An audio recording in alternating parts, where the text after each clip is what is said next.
ngazonke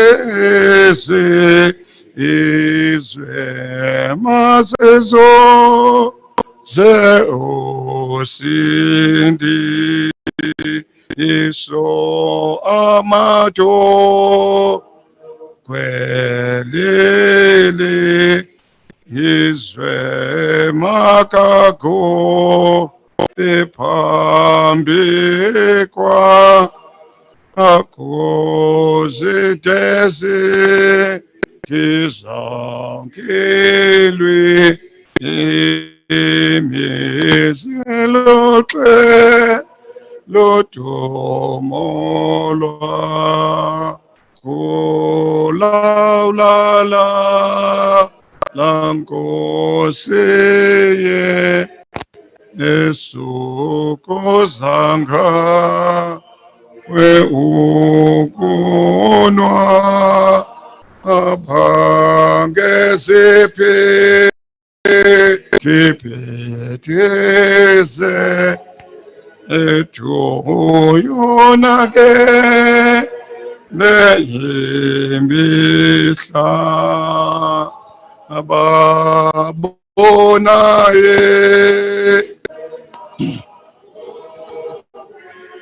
ethu uxole lizonoza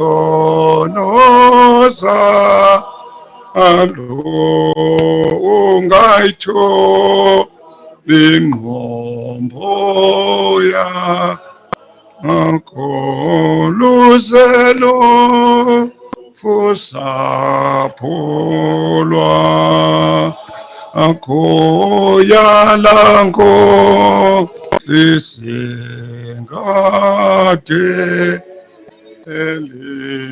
elimfundi sozezwi akho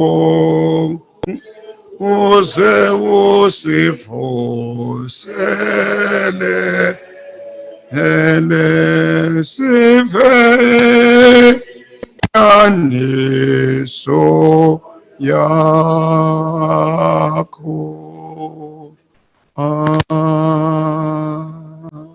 Let us pray. Let us pray.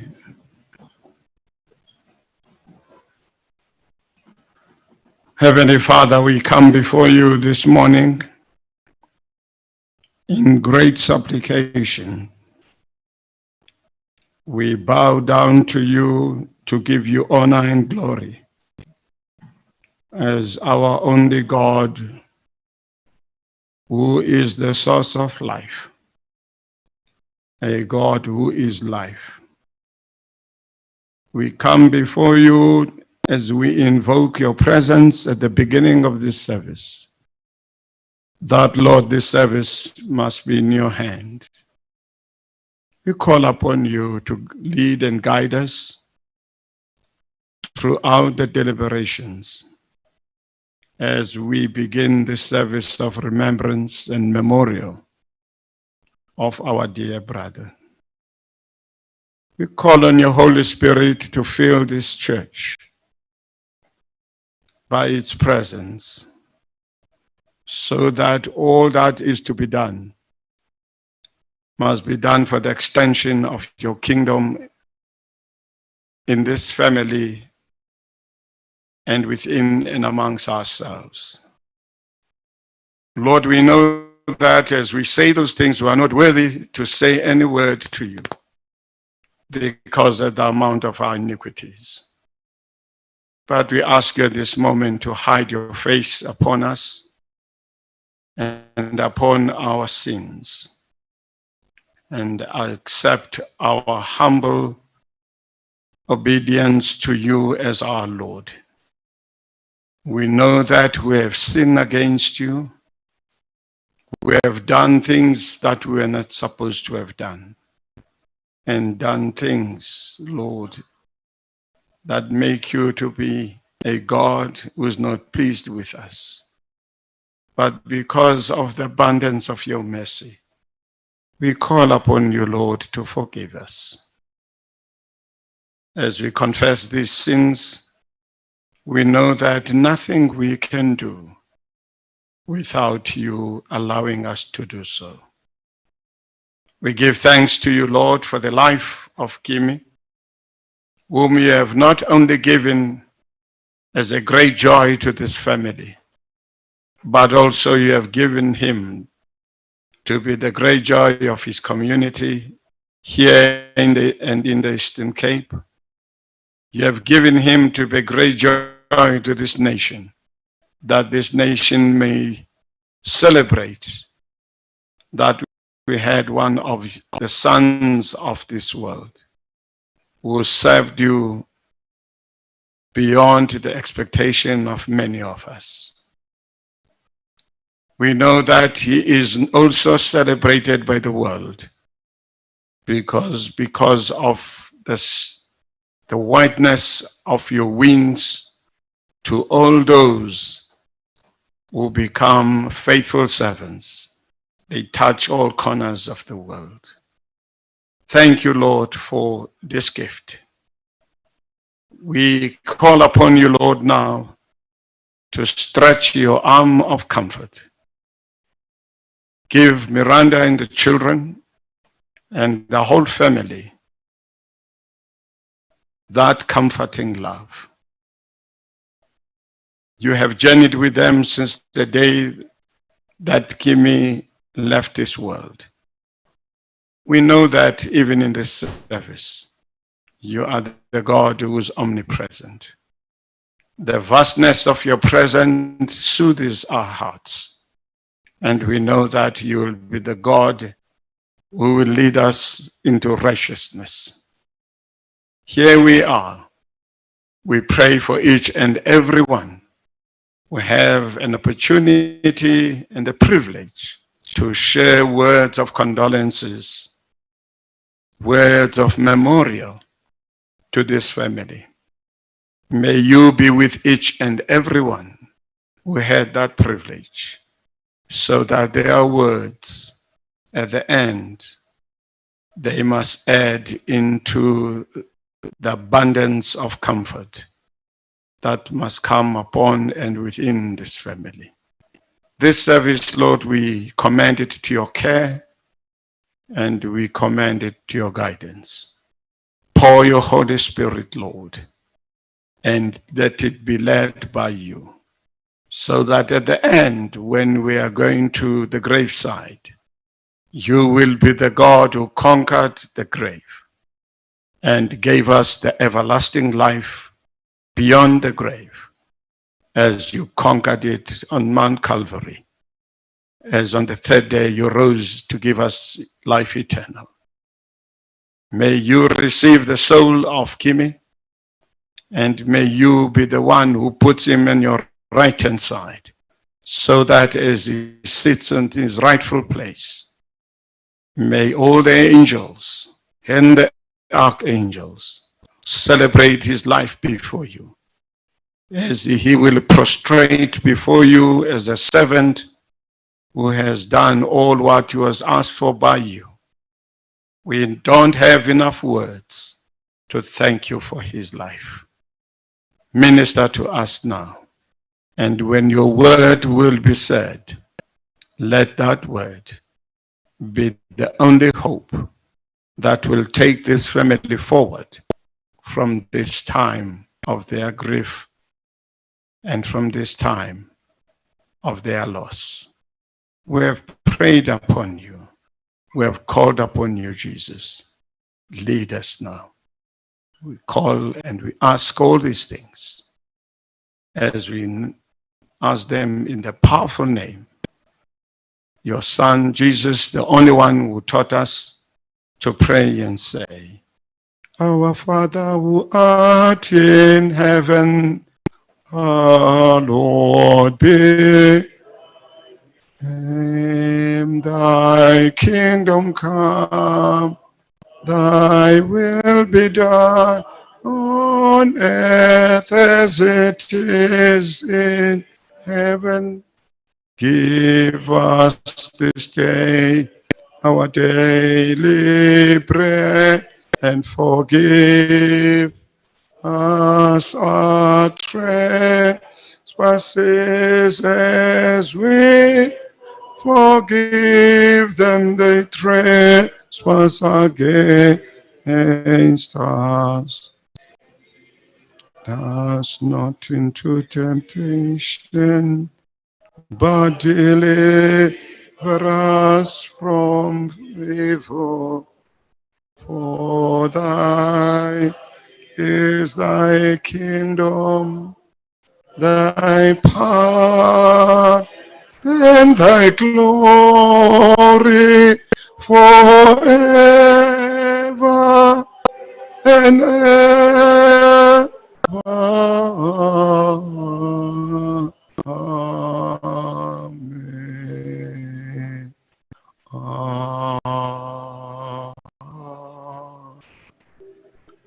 Udumisa kwisena kuye unyanana nakuye omoya oyingcwele nje ngoba kunjalo kwasekuqalekeni kunjalo kunje uya kumana kubanjalo kude kube nguna phakade. Amen. Let us be seated and we receive Psalm 90. Let us be seated and receive Psalm 90. Nkosi wabalikhaya lethu isizukulwana ngesizukulwana. Zingekazalwa intaba ungekadala umhlaba nelizwe. Kwangonaphakade kube ngunaphakade wena unguThixo. Uyamguqulela entshabalalweni umuntu uthi buyelani bonyana babantu. Ngokuba ebusweni bakho iwaka leminyaka linjengemini yezolo xa igqithileyo, nanjengomlindo ebusuku. Uyabakhukulisa abanjengobuthongo, kusasa abanjengengca ehlumayo. Kusasa iyasikwa ibuna, ngokuhlwa iyatyatyamba ihlume.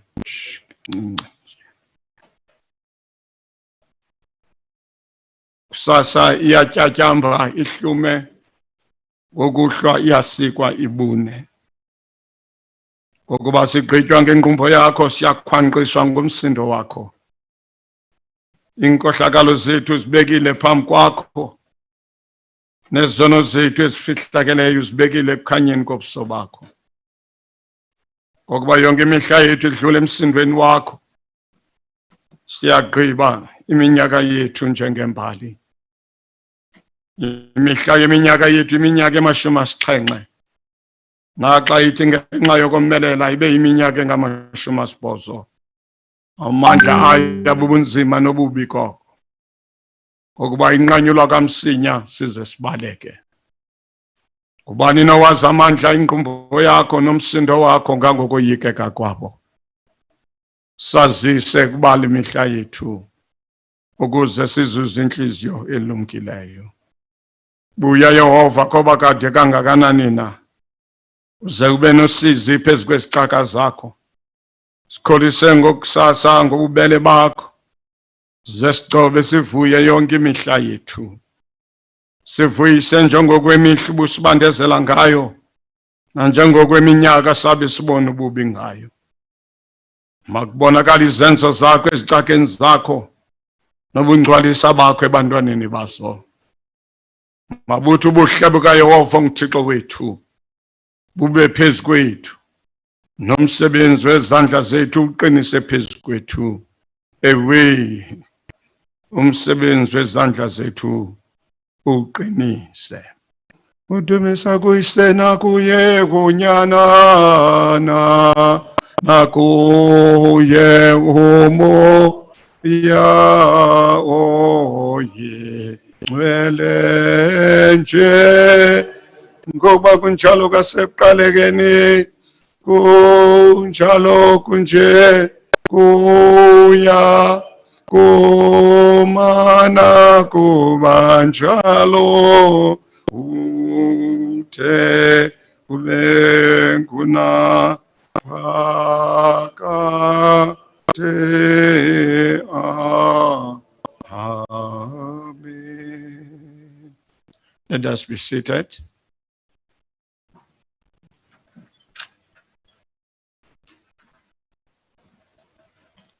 Mawuselungise tina bantu aku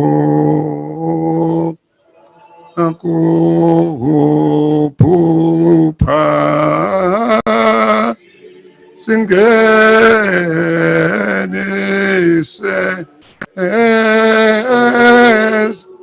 olweni mawusilungise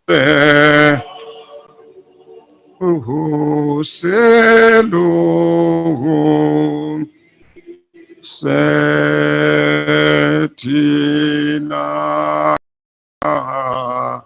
bantu bakho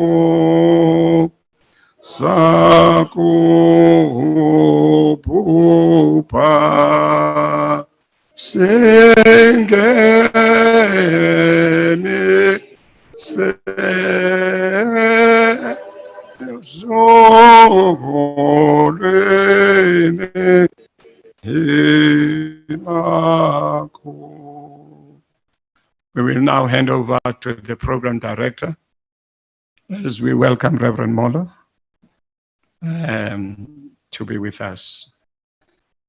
I hand over now to the program directors. Thank you.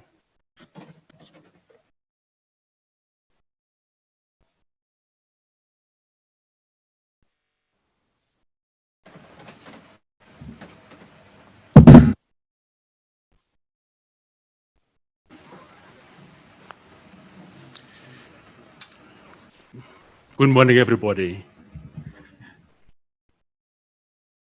My sincere apologies for not getting in here together with you. Fate happened on my way here. In fact, to the family home, I had an accident on N1 between Malibongwe and William Nicol. I was coming from the west, but it was not very bad. But we all know how long it takes to do all those formalities. The cars are not badly injured, badly damaged. Both of us are not injured as well. And yes, I'm here now by the grace of God. My sincere apologies. I'm Fezile Tantile, Umgcina uQhamela. I have been asked by the family to direct the program for today, and I've been told that we need to be out of here by 11:30. And so all those who are going to be saying a word or two kindly requested to stick to what they are going to say and be as brief as possible without leaving anything important that I needed to say. Having said that, I would like to greet Mufundisi bobabili abefundisi abaphambi kwami. Ndibulela kwakhona kuMr. Xelishe ngokundibambela whilst I was still not here. To the families, both the Makwetu family, Ozikali, Amaqoqwa, Odiega, as well as Omakaso Chezi, or Jalamba, or Denza, on this day. That is a very, very, should I say sad day? I don't want to say so really. It is sad because we are not with him anymore. But I would like to request that we celebrate his life. That this service be a celebration of his life, a life well lived. A life that has been described during the course of the week since this happened as a life that was magnificent, that was exemplary, that was there for everybody to emulate, and we make sure that we build this country in a way that is going to make it a better country as we move forward. And so, yes, I would like to greet everybody who was here, all the distinguished guests. Having arrived a bit late, I don't know who is here.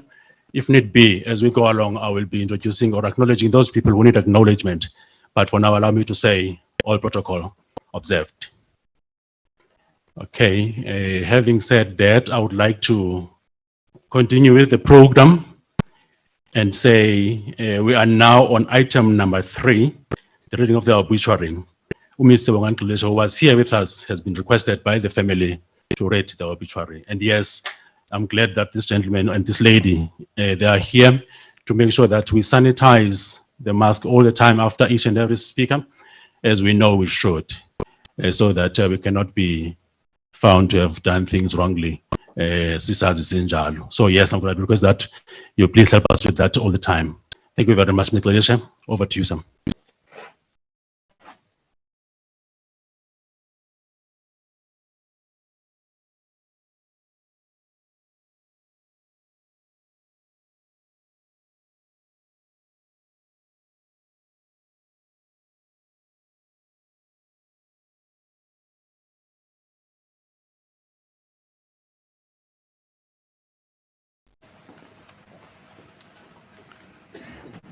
Mawusilungisi thina bantu bakho sakuphupha singenise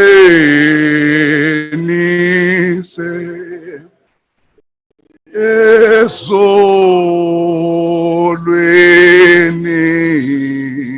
lakho.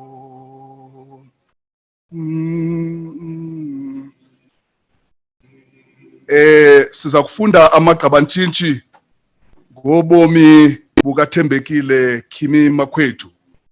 This is the obituary of the late Thembekile Kimi Makwetu, who was born in Gugulethu, Cape Town, on the 7th of January 1966, to Livingston Vela and Maureen Nana Makwetu. He was the third of 5 children. He received his primary school education in Gugulethu and went on to study at the famed St. John's College in Amtata, in the then Republic of Transkei, where he matriculated in 1984. He was very proud of being an alumna of this respected institution that has produced many successful luminaries in South Africa. He received a bursary for his tertiary education from the Transkei government. This he did at the University of Cape Town, where he registered for a financial degree in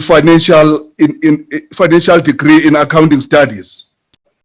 It is during these years that he was introduced to political activism, and the spark to identify himself with the fight for oppressed masses and social justice in South Africa was ignited.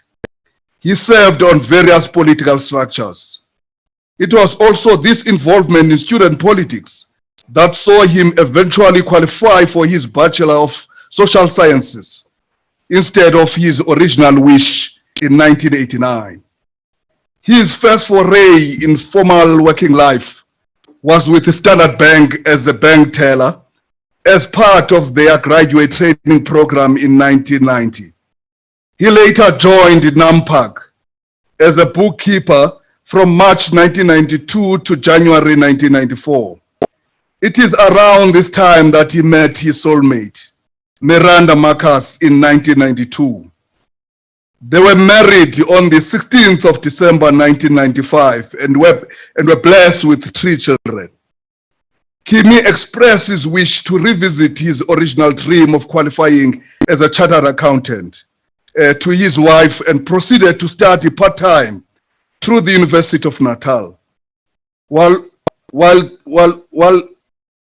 working at NAMPAC, he asked his bosses if he could do his articles at Deloitte & Touche with a small retainer to supplement his trainer accountant salary. They agreed, and he was able to return to work for them as a bookkeeper after completing his articles in May 1998. He later went on to work at Metropolitan Life and in 2003 relocated to Johannesburg, where he worked for Liberty Life as a divisional director in finance. He returned to Deloitte, where he became a director in the forensic division in 2006.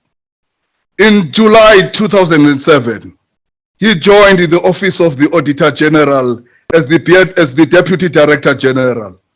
On the 1st December 2013, President Zuma appointed him as the Auditor General of South Africa for a 7-year term. Zikali was very passionate about his mandate of guarding the public purse and reminding those tasked with oversight that the public funds had to be used for their intended purpose. Amongst his many proud moments in his office is the amendment of the Public Audit Amendment Act, which would finally ensure that the office had more powers. Offenders would finally know that there would be consequences and the public funds would be better utilized for the benefit of his fellow citizens. Globally, he was the member of INTOSAI, the governing body of the Global Body of Auditor Generals. He led one of its global strategic goals, the Capacity Building Committee, and flew the flag of AG South Africa higher than ever the wind could allow. He also represented the institution at various national and international structures, professional bodies and other relevant stakeholders aimed at transforming and improving the audit profession. In June 2016, the Neijiang Audit University in China conferred upon him the honor of honorary professorship. He also planted a tree at this university and often joked that he would go back to water it. In August 2016, his alma mater awarded him an alumni blazer, one that he wore everywhere he could, because of the pride he attached to it. Another award that he was very proud of was the Abasa Presidential Lifetime Award for lifetime achievement that he received in 2019.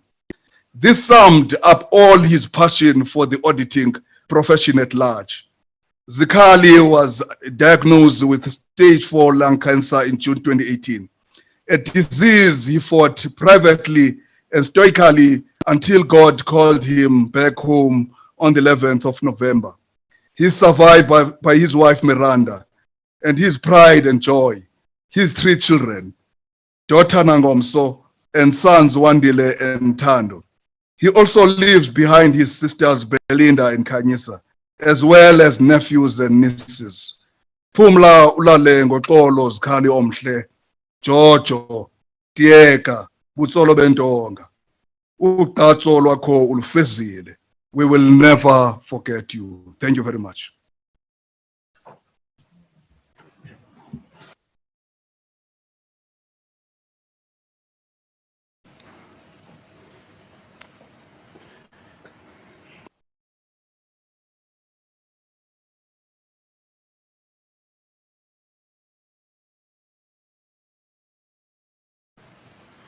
Thank you very much. Thank you, Mr. Kalisha, for reading that obituary so beautifully.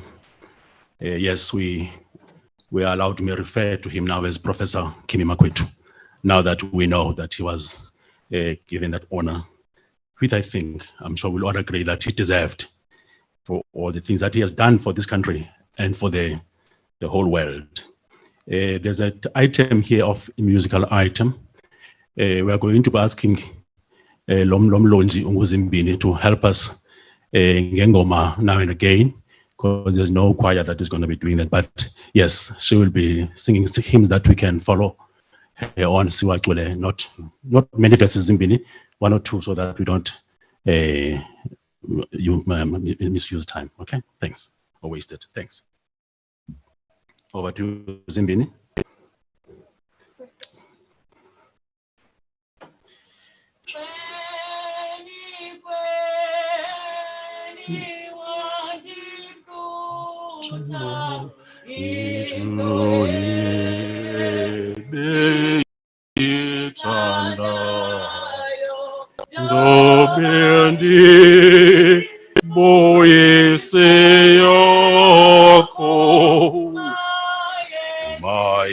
mayenzeki intando yakho. The last one. The last verse. Ikuqule yaminta ndo ifanise nale yakho suso konke ukukhoka mayenzeki intando yakho. Thank you very much. She has been this helpful throughout the week at the home family prayers during the week. Thanks so much, Zimbini. We'll now get in touch with you to help us. The next item on the program is that of Uzkali's medical journey. We will hear that he managed no support like but somebody's gonna come here as asked by the family to come and share with us what is it that took his life in sufficient detail. And so without waste of any time, I'm going to ask Dr. Tabane to come and help us with that important item. And go see Doctor.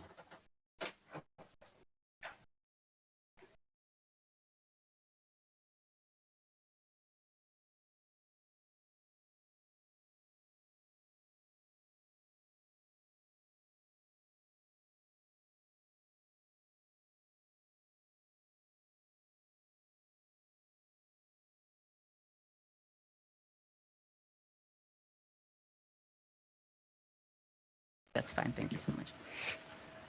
So, good morning, everyone. As mentioned already, my name is Dr. Tabane.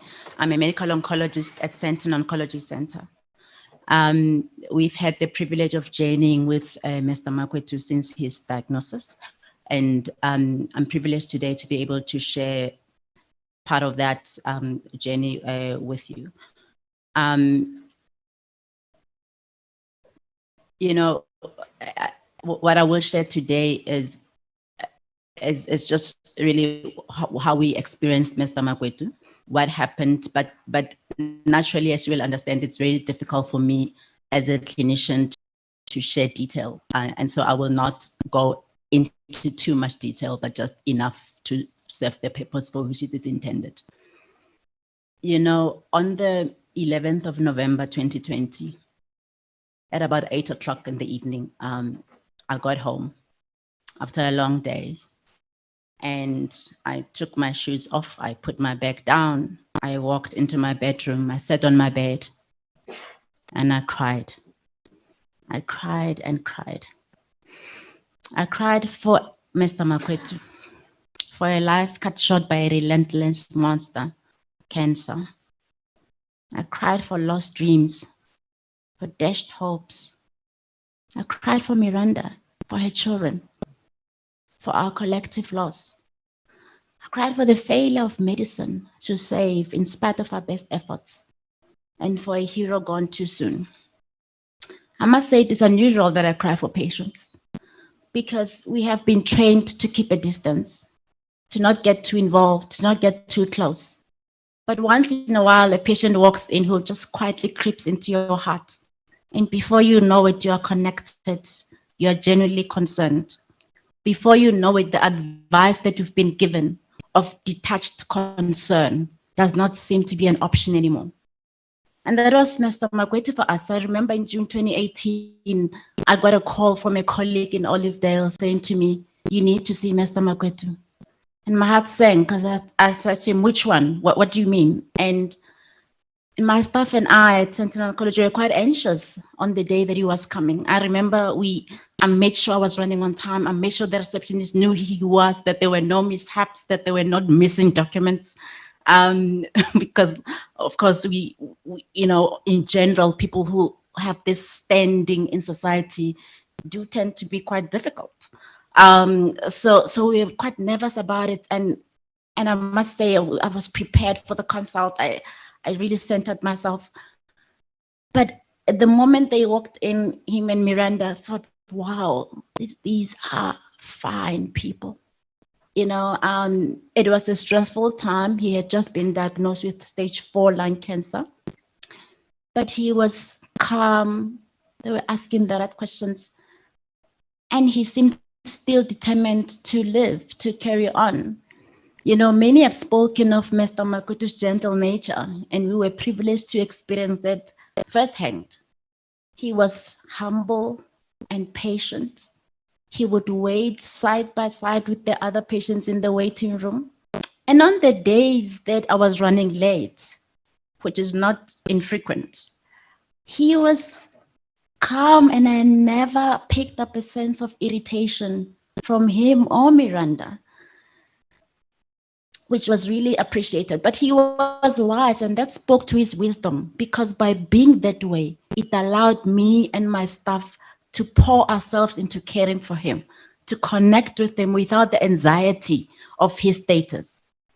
I was talking to a colleague of mine a couple of days before Mr. Makwetu passed, and we were talking about the lesson that we learned from him. And that is that you show up. You show up even when it's hard. You show up to your commitment to keep your end of the bargain, to pursue excellence even when things and the odds are stacked against you. Because in spite of the rigorous chemotherapy treatments, oral medication with dreadful side effects, Mr. Makwetu would take a couple of days, get over the side effect, and before I knew it, I would get an email from Miranda saying he's traveling, and I would be thinking, oh my God, I hope he's going to be fine. But really, he was incredible, committed to excellence, committed to this country in a way that I'd never seen before. I found that he and Miranda really navigated the complexities and uncertainties with a grace and calm and inspiring hope that I hardly see. To Mrs. Makwetu, there's very little I can say today to comfort you. But please hear this. I have been in awe watching you, how you stood in the gap for your husband, how you stood by him in the last 2 years and supported him throughout, how you took the time to understand the complexities of lung cancer and the treatments, so you could ask the right questions, so that you can participate in the shared decisions that we made time and again when we had to do scans and decide which way forward. How you sometimes cracked the whip, I haven't forgotten, when you were veering off course, which you really, really needed to someone say, wake up, this is not going well. I was amazed about how you knew his schedule back to front. And I found myself thinking about both of you long after our consultations were over, having had the privilege to witness up close and unwavering love. To the Makwetu family, it is said that carve your names on hearts and not on tombstones. A legacy is etched onto the minds of others and the stories they share about you. Mr. Makwetu has indeed left an incredible legacy for us all, an indelible mark on our hearts and values to uphold. We may not meet another patient like Mr. Makwetu for a while, but know this, we have learned a lot from him. We feel like we have lost a friend. The staff at Sentinel Oncology sent their love. May he now rest in peace. Thank you.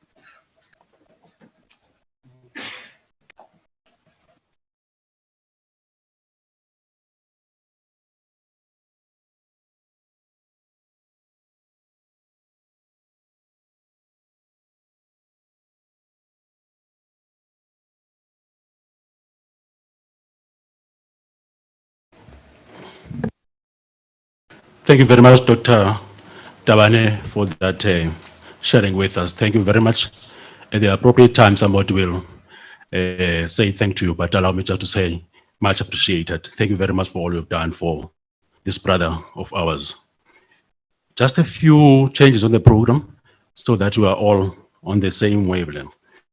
The family representative that is supposed to come now is the same person who's going to be rendering the vote of thanks at the end. Makwetu, Uzkal. He has requested that to save time, he doesn't come now and come again at the end. He can do those items both at the end of the program when Esenza Umbulelo. And so we're going to be skipping him and move to the next speaker on the program. But before that, just to remember Uti, as we are here, there are lots of people out there who are watching this service. Especially, I'm referring now to those who are back at home.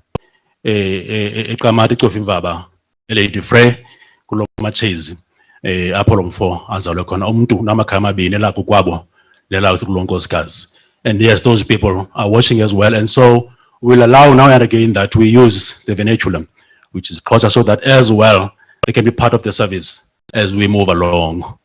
And so I would like to move on and say again, another change down there.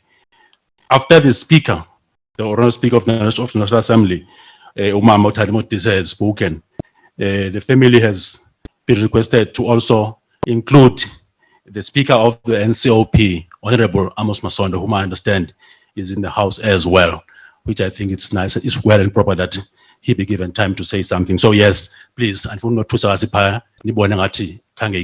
was requested and agreed to by the family. And so, Honorable Masondo, you will be speaking after the Speaker of the National Parliament, which is Umama Utandi Motise, the Honorable.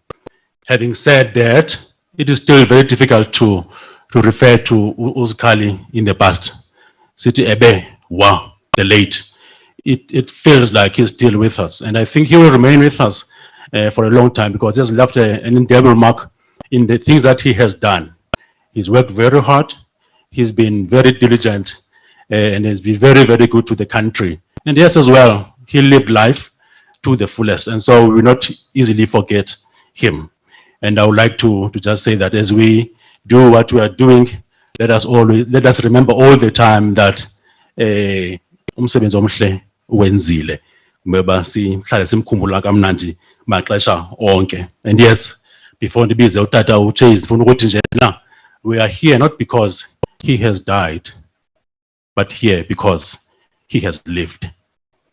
And so let us remember that as we celebrate his life, sithetha ngaye ngathi ukhona uZikhali, because he will remain, he will always be in our hearts and souls throughout our lives.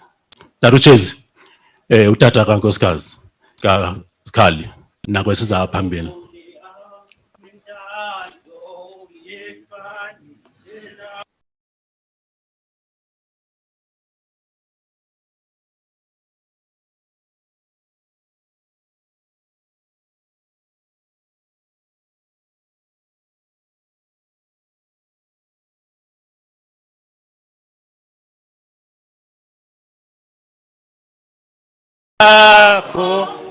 Mayenzi kita doya ko mayenzi kita doya ko mayenzi kita doya ko. I greet you all in the name of our Lord Jesus Christ. Amen. I'm Miranda's father. I stand here on behalf of the Makasi family. I don't know where to begin, because I'm also devastated, like the family is. But as I stand here, I think way back when I was still very young, that was around about 30 BC, when Marcantonio was addressing the crowd. They were going to bury Julius Caesar. And he said, I've come to bury Caesar, not to praise him. So here am I as well. I've come to bury Kimi, not to praise him. To cut the long story short, I'm just going to describe my speech under only 5 headings: A, B, C, D, E, F, G. Under A, I would say Kimi, we accepted him as a son-in-law. When he came to the Makasi family and he said he wanted to marry my daughter, I looked at this young man and I said, I wonder how is he going to treat my daughter? That was the question that I had in mind. In fact, that is the question that every parent has. When any young man comes to your place and says he wants to marry your daughter, you get worried. How is he going to treat your daughter? But I must say my fears were groundless, because Kimi handled his marriage life very well. And I would say we accepted him very well as a family in our hearts. And also himself, he also accepted us in his heart in a firm and friendly manner. There was no way that we could doubt that he is not a Makasi. He was always with us in all our problems. And B, I would say I found Kimi to have been, or to be a bold man. But be clear, when I say bold, don't say bold and beautiful. Just because these days when you mention the word bold, people say and beautiful. No, Kimi was bold. He used to attend every problem in life without fear. And he was brave. You could mention any problem that you have, and Kimi would never say no. He's beyond his capacity. And I would say Kimi was clever. He was clever, always cool, calm, and collected. There was no time I ever found him to be otherwise. And at D, I would say Kimi was diligent, very active, wanted to do everything that was due to be done. He did not believe in delaying tactics. You know, young men of today, as I said yesterday, they believe in buying time, misunderstanding the meaning of buying time. They think when you are buying time, you are actually doing something good, only to rather you are actually delaying your affairs. All you can do, as I said, you can only buy airtime, not buy time. So I found Kimi to be very active and not dilly-dallying. Everything that he did for us as a family, he was always diligent. And under E, I would say Kimi was excellent. He was efficient. No wonder he had the post that he had in the government circles. He was an efficient man. And under F, I would say he was always friendly with everybody in the family.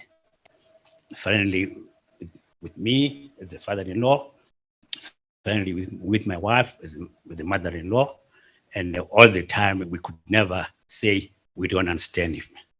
He was always himself. And to close up, I would say under G, Kimi was a good man. He was an example of what you would say, how do you want your son-in-law to be? If anybody would come to me and now and say, how do you want your son-in-law to be? I would say he must be like Kimi. Because Kimi has shown us how a son-in-law should behave.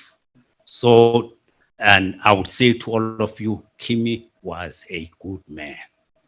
And to the family, that is his wife and kids, you must follow in his steps. Act like Kimi teach. I'm sorry if I'm forgetting other facts. Actually, when I look outside, I see I no longer belong to this world. I should not even be here. But through the grace of God, I still find myself talking to you people. Thank you very much.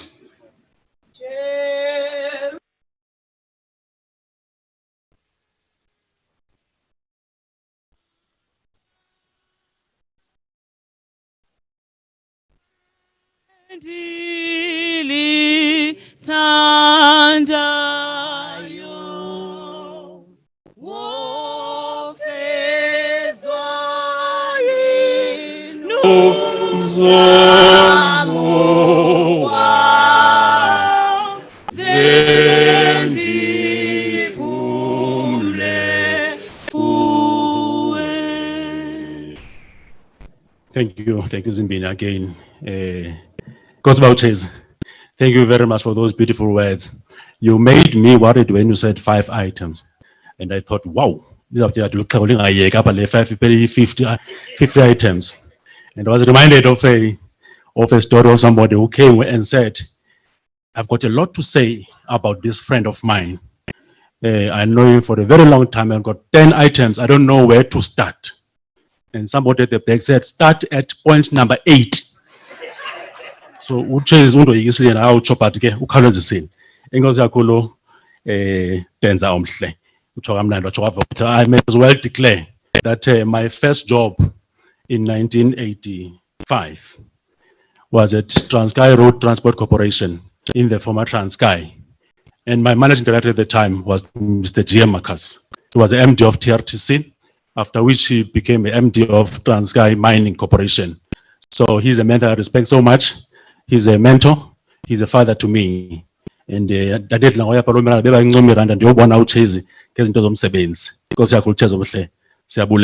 very much. The next item is that of tributes from friends. Uzikhalike friends ezininzi kakhulu all over the country and all over the world. So abantu abaphikishiweyo balapha to umela nabanye abantu, and what I'm going to be requesting that so that we save time, I'm not going to be coming to the mic after each speaker. They must please just follow each other as beba uthetha. And oqala lapha nguButsipho Pityana, over to you, Mr. Pityana.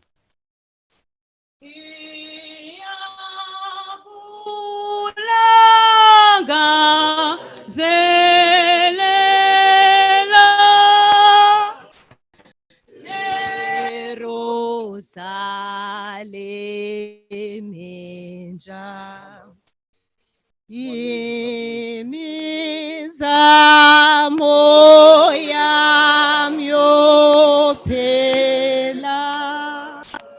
dakufika.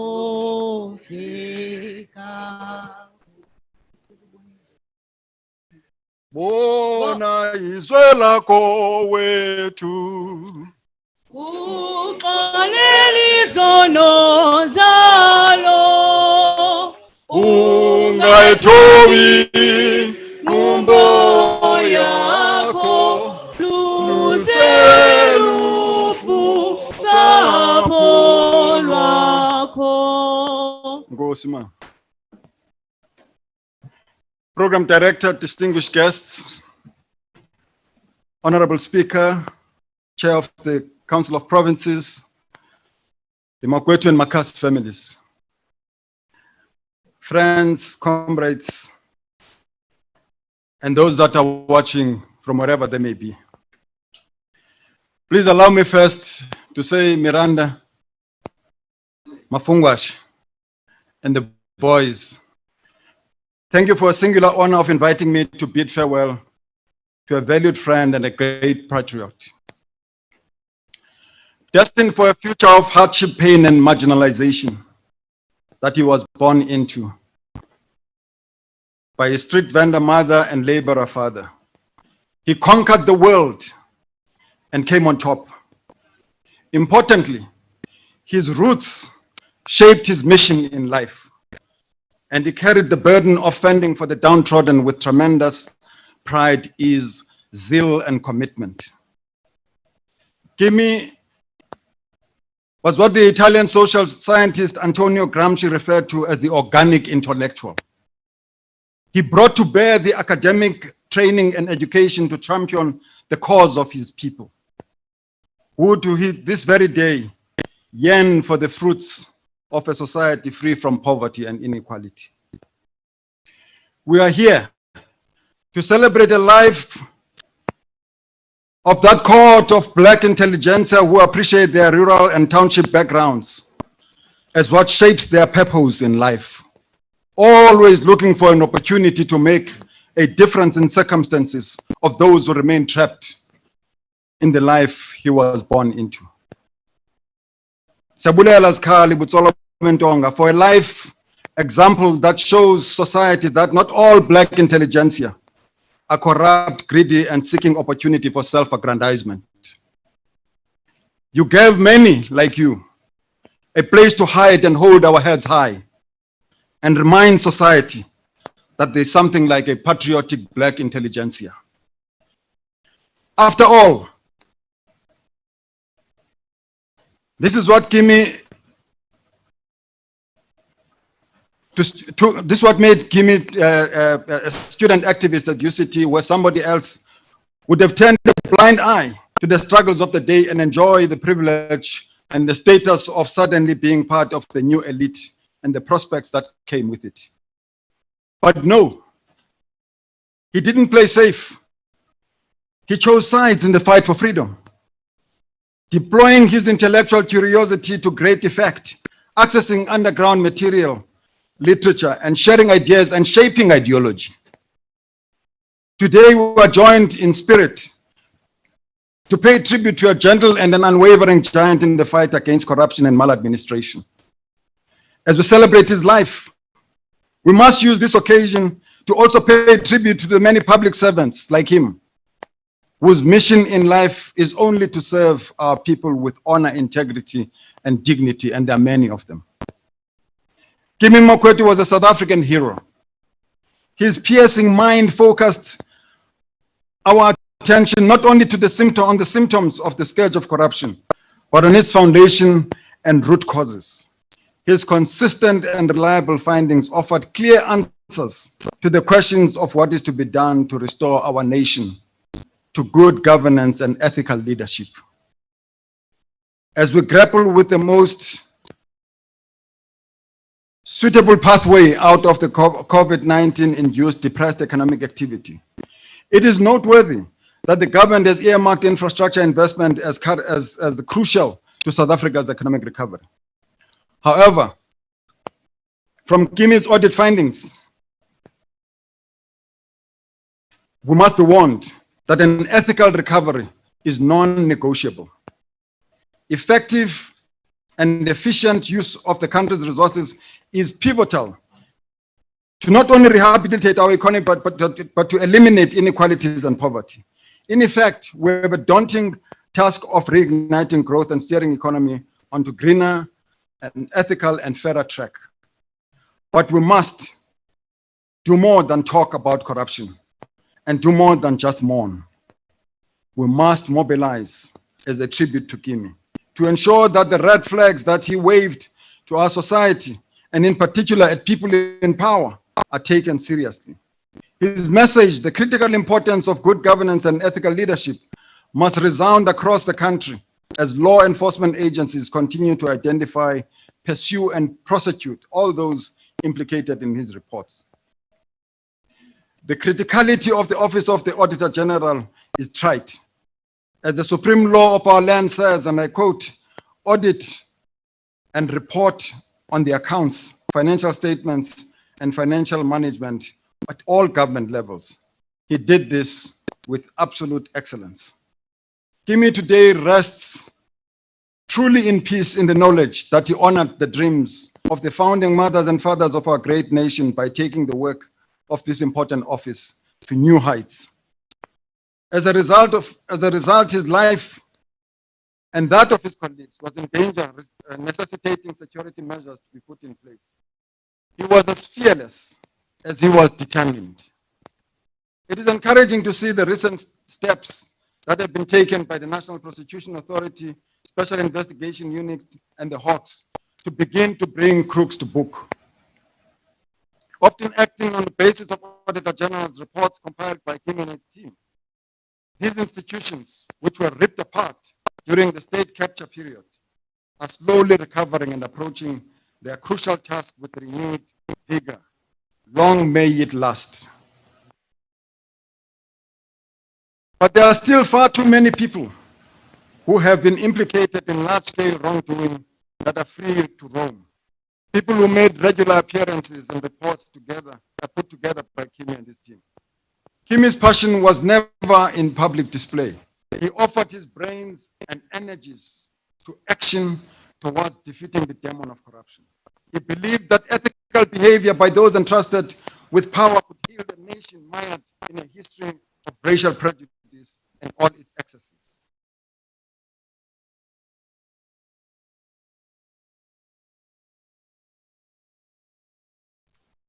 Let me skip some of this stuff. I'll publish it somewhere else. But I do want to celebrate what I call the Kimi law. Umthembu referred to it here. One of the many legacies that Kimi has left for us after 13 years in the leadership of the Auditor General's office is the Public Audit Act, which gave his office more teeth and increased the state's ability to control public expenditure. There have been suggestions from some that please refer to this legislation as the Kimi law. And I couldn't agree more with those suggestions. It is an important way to remember Kimi's sober, steadfast, and scrupulous voice. Every crook who is brought to book because of the Kimi law should know the name of the person who strengthened the AG's preventative measures and ensured accountability, and in doing so paved their way to prison. We owe it to Kimi to ensure that that legislation is used to full effect. We cannot fail him. We must protect our public assets. We must hold politicians and public servants to account. Only then will we be able to ensure public funds are spent on public and not pocketed by thieves. I do want to say this, that I'm not only referring to people in the public office whose wrongdoing is exposed by the AG's office. My comments are equally directed to those in business who see nothing wrong in paying bribe here, manipulating tender here, and generally contributing to the erosion of our society through corruption and theft. They are accomplices to the crime of corruption too. They too must feel the pinch and be brought to book. On the broader level, the accounting and auditing profession must also live up to the legacy of Kimi. It is no secret that he had deep misgivings about the sorry state of the profession and did not hesitate to express this. He also took the noble and highly significant step of blacklisting both KPMG and Gonki over the relationship with the victors, sending a stern signal about the integrity of the AG's office and its view on corporate and audit failures.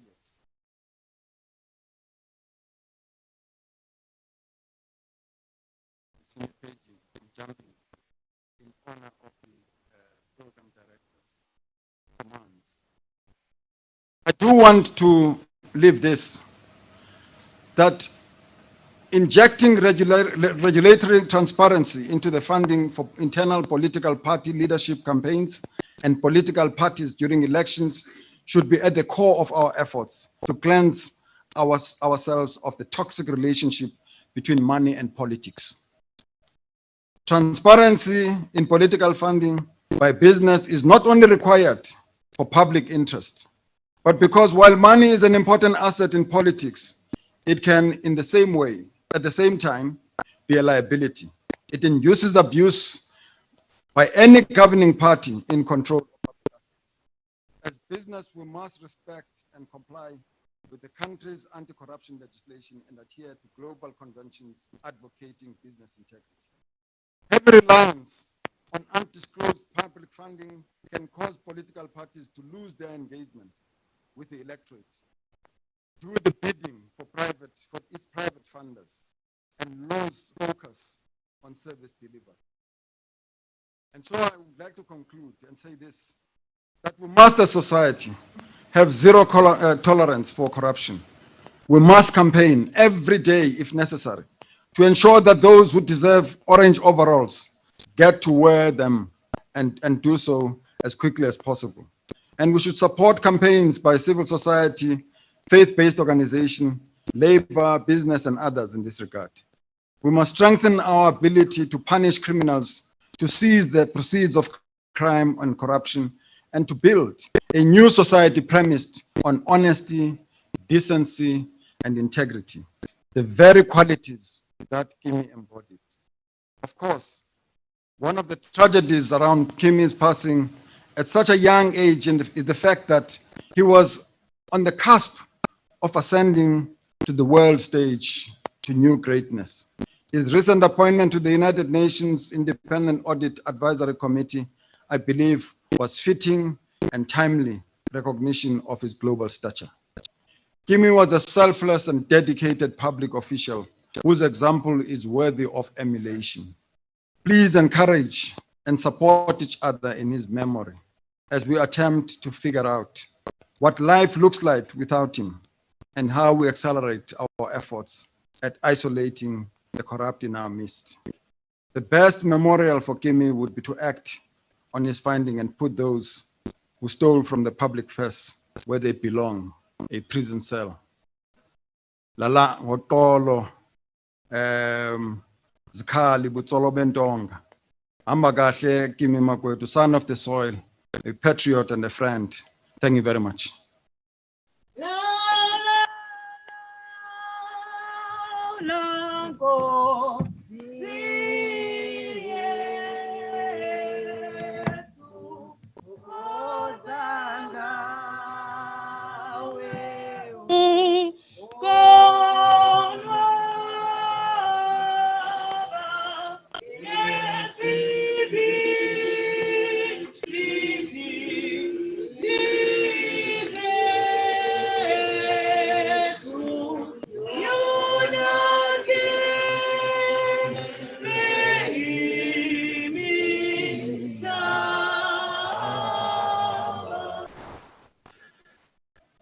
Ndiyabulisa kunyawonhle ongamele lo msebenzi umfundisi uMehana. Ndibulisa nakusapho lwakwaZikhali, usapho lwakwaChezi, excellencies, friends, colleagues, ladies and gentlemen, all protocol observed. This is probably one of the hardest tributes I've ever had to make. I have struggled to find the right words to describe my best friend. How do I describe the most selfless person I know? How do I explain the number of ways he made me better? How he never missed an opportunity to encourage me and support what I was doing? How do I begin to recount the number of people he inspired, the lives he has touched? I first met Zikhali, as we fondly referred to him as friends, in Cape Town social circles in the early 90s through common friends. I later discovered in the mid-90s that his friends to Machezi, he's a partner to Machezi, who was my work colleague and a friend of mine at Old Mutual. I then gravitated towards him, and that was the start of a peak in our relationship. At times, we used to joke about this relationship of ours when I visit the family, because it was not clear whose friend I am between him and Machezi. It was no surprise to me to learn that Zikhali had struggle credentials. Knowing his background from Kofimvaba, a village where a number of distinguished leaders in the liberation struggle were born.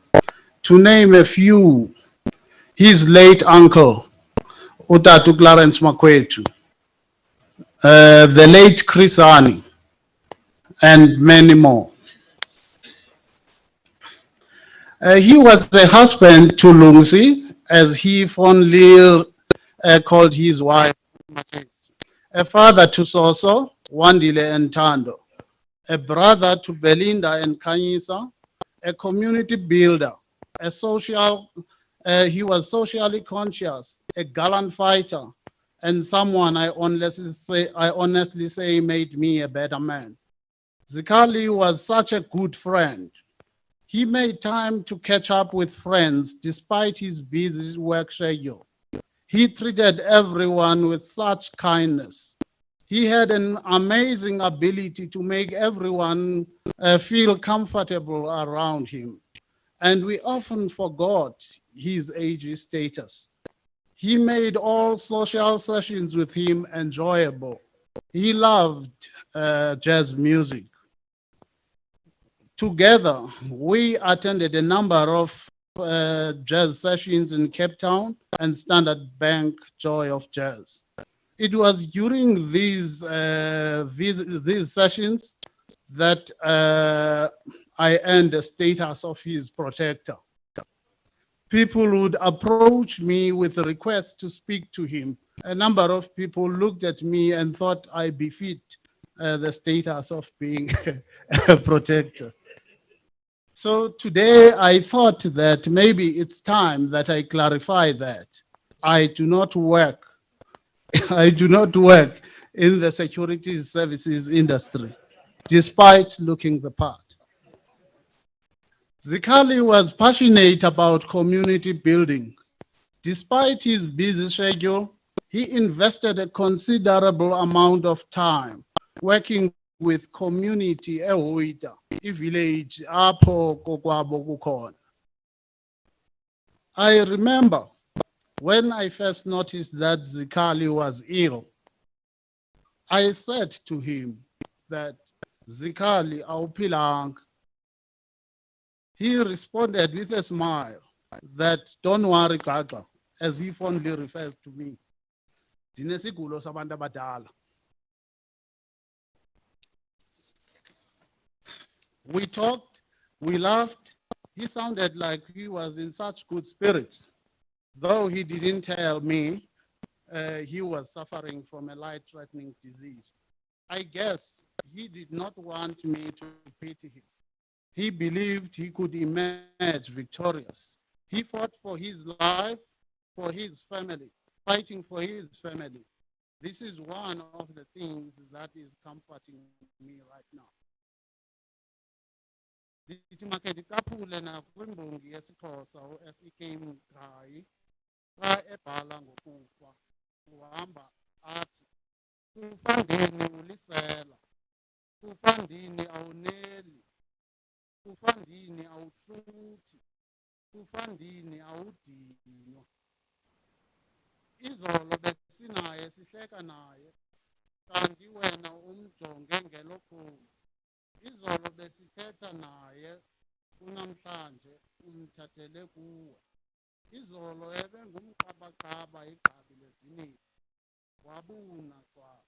Kufa ndini, uthini ngezithembiso zakhe? Uthini mgugqisi ndini ngabahlobo bakhe abanyembezayo? Zikali was truly one of a kind. I will always remember all the good times. Thank you for coming into our lives and making me believe in myself. I will remember you as a warrior who fought to the very last. I know you are always going to be with us in spirit. I will not forget you. Farewell into the light of our ancestors, where there is no pain. Lala ngokolo mqotho, Zikali, Mazembe, George, Yeka, Utsolo Bentong. You touch so many more people than you know. Because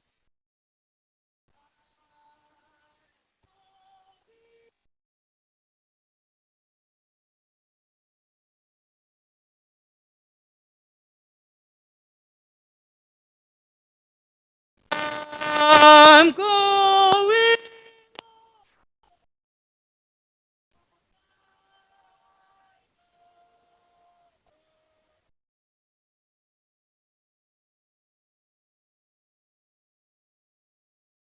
Reverend Mehan,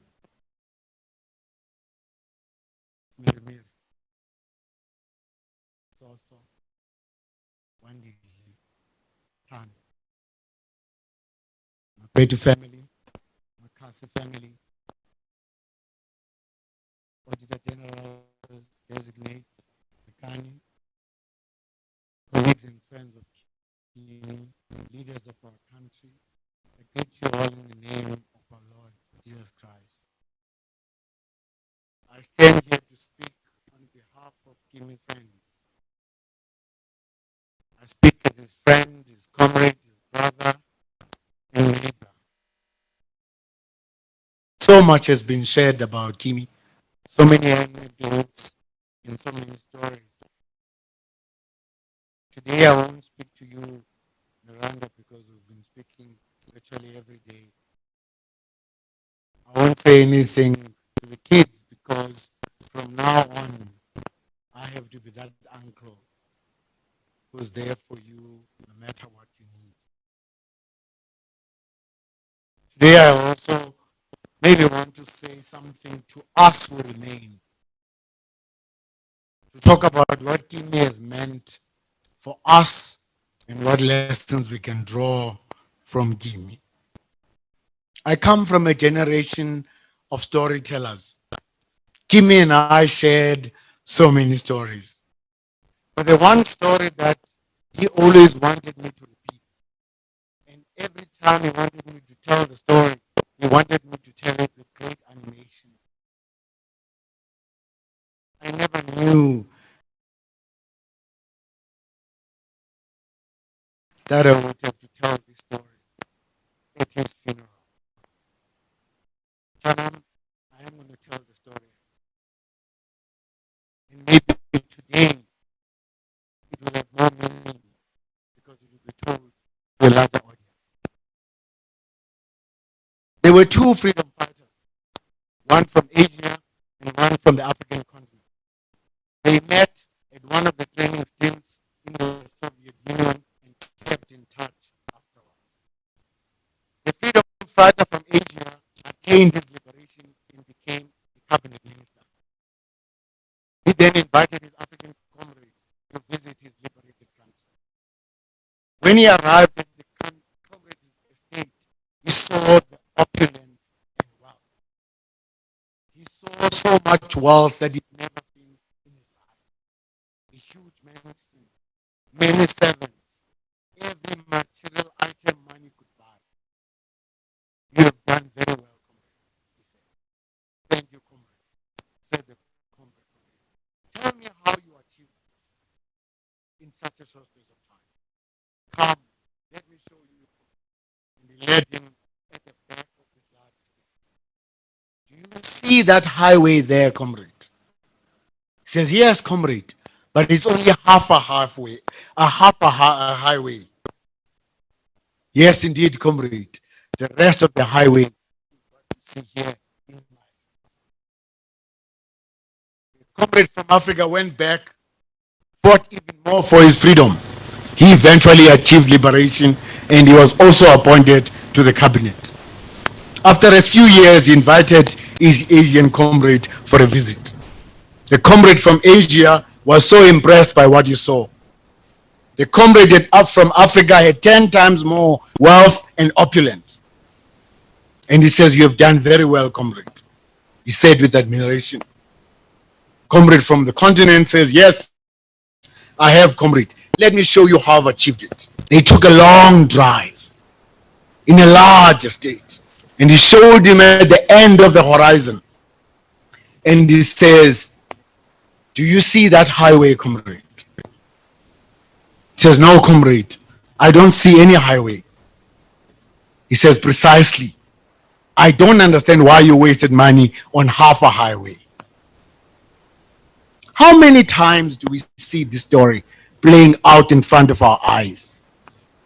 Where those entrusted with public funds and state assets appropriate them for themselves, their friends, and their family, while society is suffering from poverty, unemployment, and underdevelopment.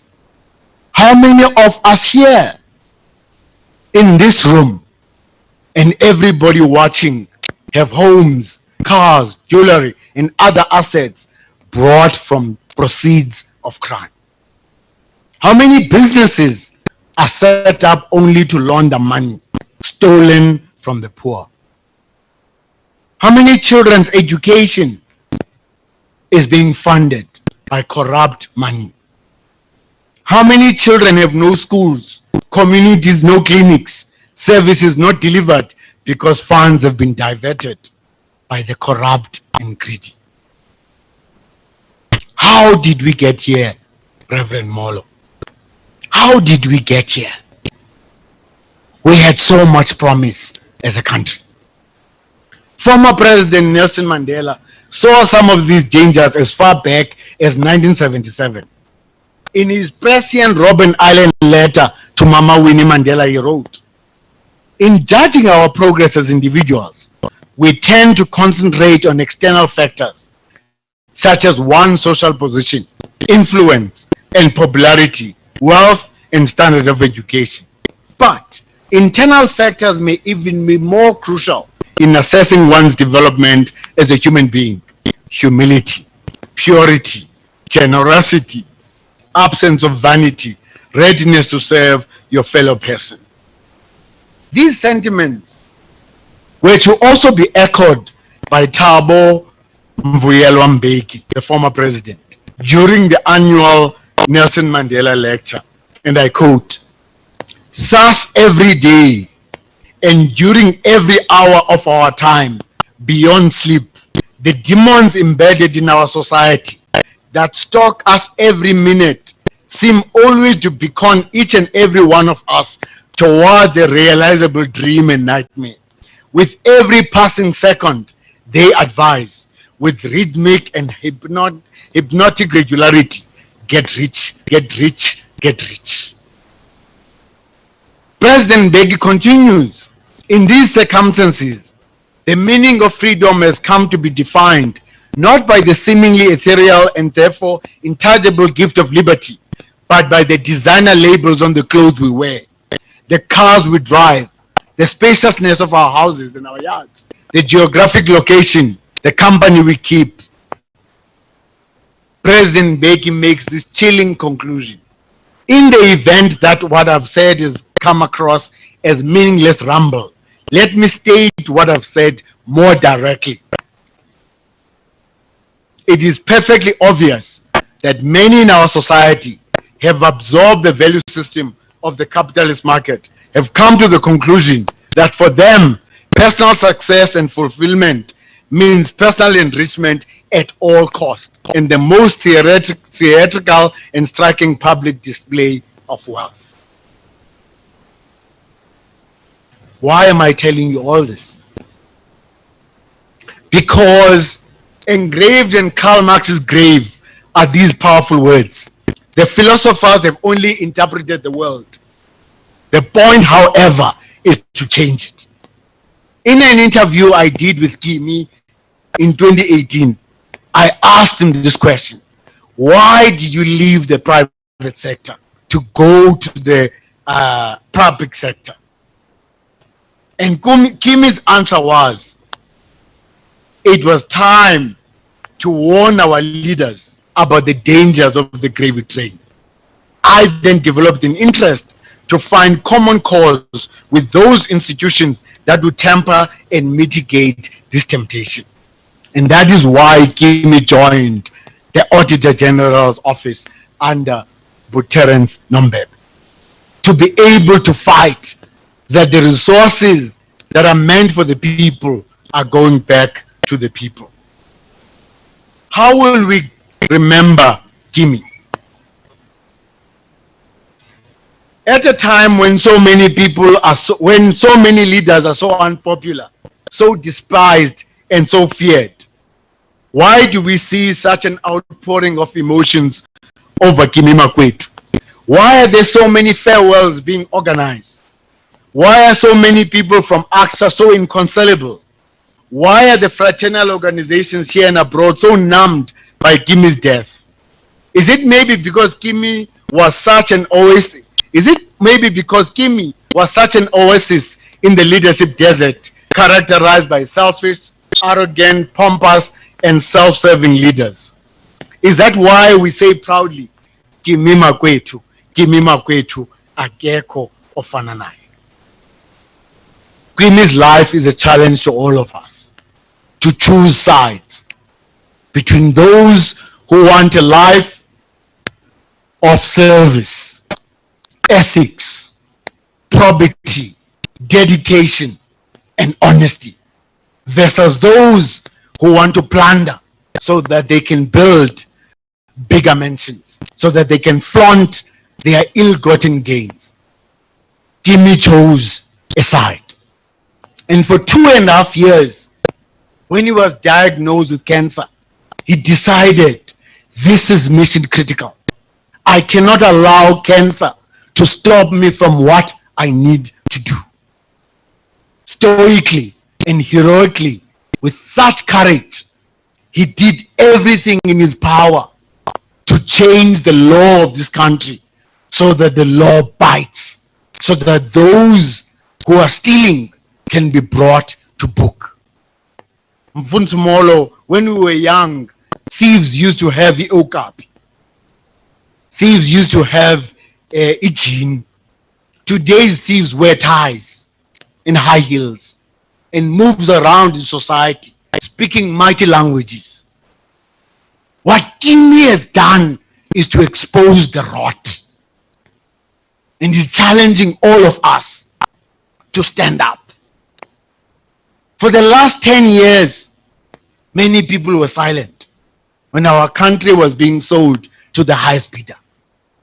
Kimi was one of the few who stood up, regardless of personal consequences. Some of the people heralding him today were against him. Kimi was not for honors. Kimi was not for glory. Kimi was about us doing the things we will say we will do. Any one of us who are Kimi's friends, if you steal, you are violating Kimi's legacy. If you are corrupt, you are not honoring Kimi's memory. If you are not diligent, if you are not professional, if you are not on top of your game, as he would say in China, lift up your socks. We owe it to Kimi to be the best that we can be and honor Kimi by what we need to do for him. As I end, instead of a conclusion, I want to say our country is in deep trouble. The benefits of freedom have not been enjoyed by most. And there's sometimes justified criticism on the pace of transformation and change. Some of those criticisms are to our founding fathers and founding mothers. But the latest book by Deputy Chief Justice Dikgang Moseneke argues a different point. He concludes with these painful words. When he talks about Madiba and the space he created, he says, he ushered the space, however limited and imperfect, and we, the foot soldiers, failed him. We failed in great part to grasp the natural. We lacked the courage to change our world irreversibly, and particularly those in need. Instead, he says, we gorged ourselves on our newly acquired power over the people. We fed ourselves sick. We paid little devotion to the goals of our long and glorious struggle. He's challenging us to say, what can we do for this future? I want to say to Miranda, thank you for what you've done for my friend, for loving him unconditionally, and for taking a step of leaving your career, your profession, and your ambitions to look after Kimi and the children. Here are the results today. Kimi rose to the highest levels in the land, the highest levels globally, on your broad shoulders. To Soso, to Kwandile and Tando, you have a great legacy. Your father may not be there for all of your milestones, but he will always be there. His voice will be louder while he's not there. To the auditing profession, the accounting profession, be the last defense. Be the last defense. Defend our country, defend our freedoms. Thank you so much.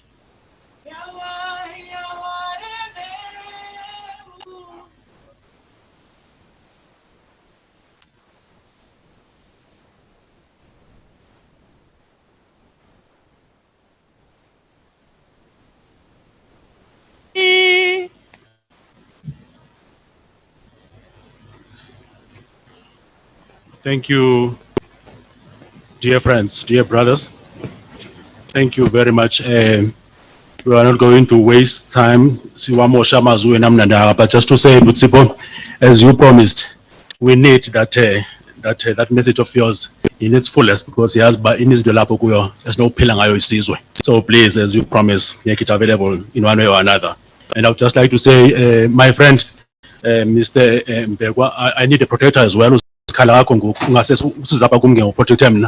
a friend,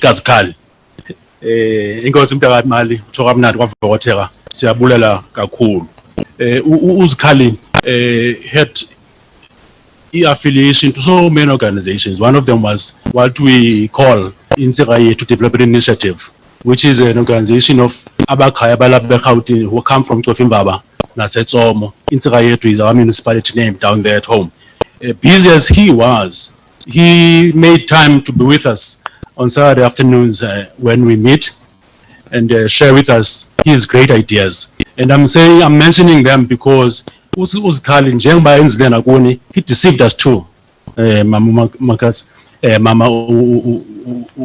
Umaches, in that Sigi WhatsApp group enye naye, and we were talking to him until Monday the 9th, and there was no hint at all that he was not well. And at the time when you shared with me his last few days, I couldn't believe that I spoke to him as he was there in hospital. So he deceived many of us. Right. So thank you very much for what you have done, has been said here, for giving the support that he so much needed.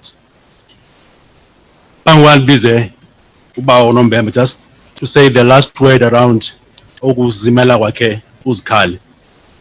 Today we found ourselves in the company of our presence, made so hollow by the reality of his absence. I want to repeat this. Today, all of us, we found ourselves in the company of absence, made so hollow, the company of presence, made so hollow by the reality. We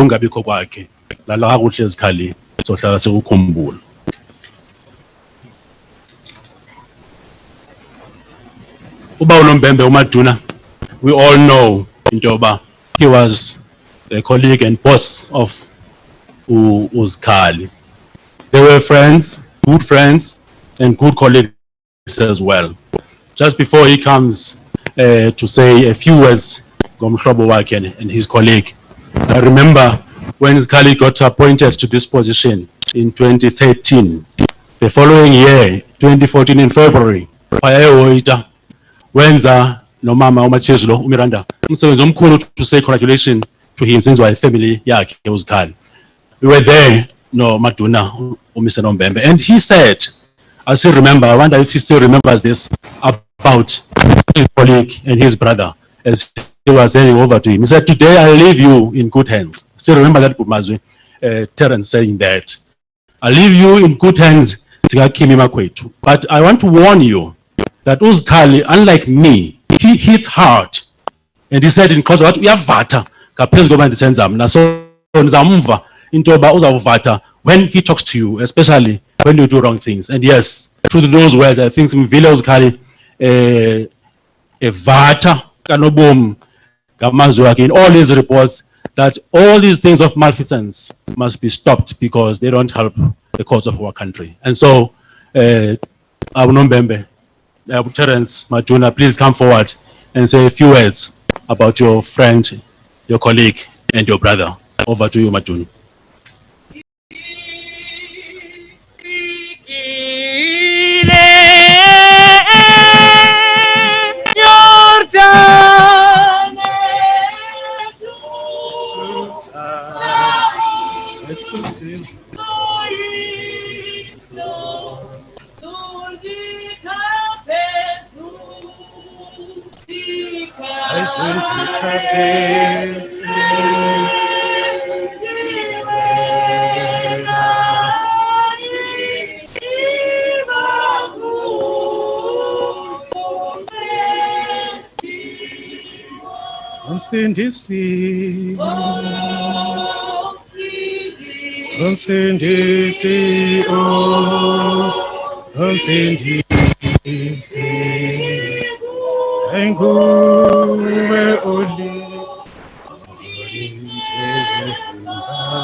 Thank you very much for this opportunity.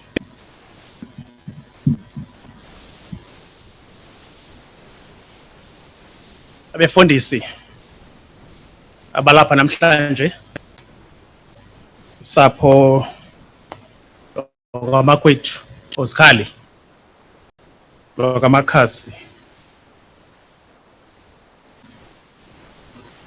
bantwana bakazikhali nangamso Wandile nothando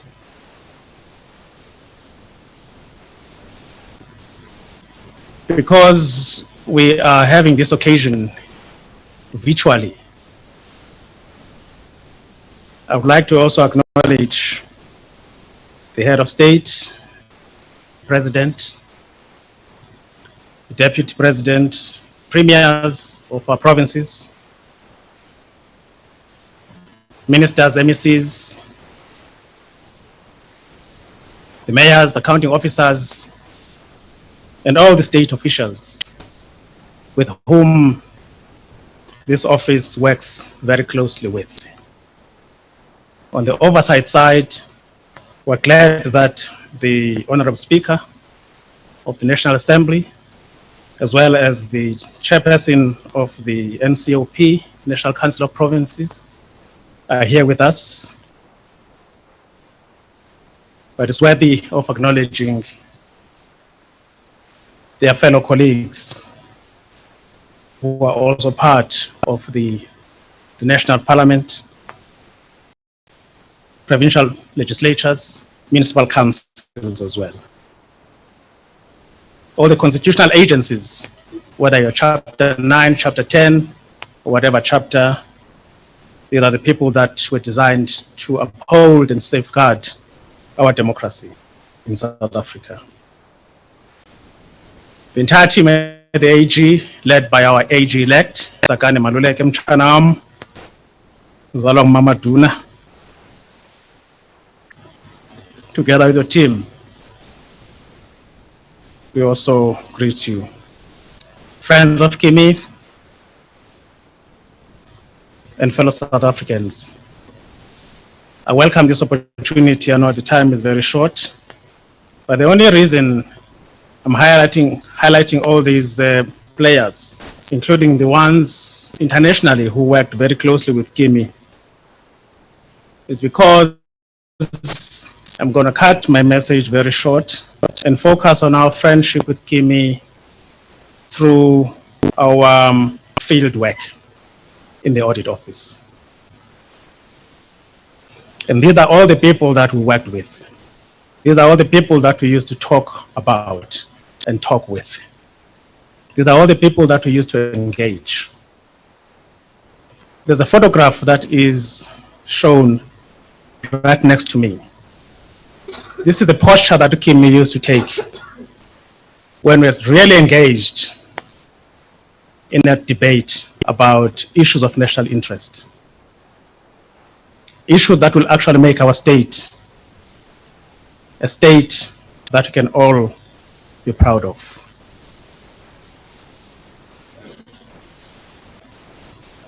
But allow me to just say that I wonder why Kimi was my friend, because we met even before I knew him. He knew me before I knew him. This is a guy that had the audacity to get crash in my party in 1991 in Cape Town with a whole mob from Makwetu. Maybe some of them are here coming to say, hey, there's a darkie that bought a house in the northern suburbs. We want to see who this darkie is. They made a whole lot of noise and disrupted my party. Needless to say that a few years down the line, he was my neighbor, which means that he came there with a purpose to survey what the situation is. Is this a livable kind of area? Because Africans in particular never bought houses in the northern suburbs in Cape Town. I was the first one when I arrived in Cape Town in 1991, joining BP. But he was my neighbor, and we used to have numerous sessions where we spoke about endless things, which I'm not going to highlight now today here. But where I want to go is, how did Kimi then become part of the audit office? Once again, this happened accidentally.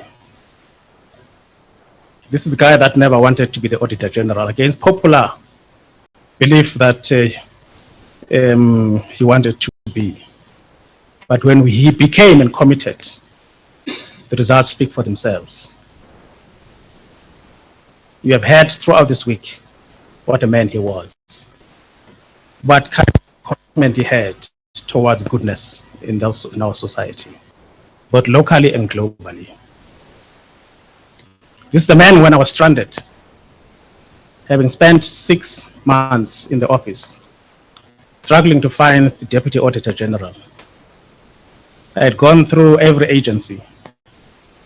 I ended up stopping the agencies because I could not find what I was looking for. I remember one of the senior managers in the office wrote a message to me in Xhosa saying my commitment, my patience, my dedication to find the right Deputy Auditor General. He said in Xhosa,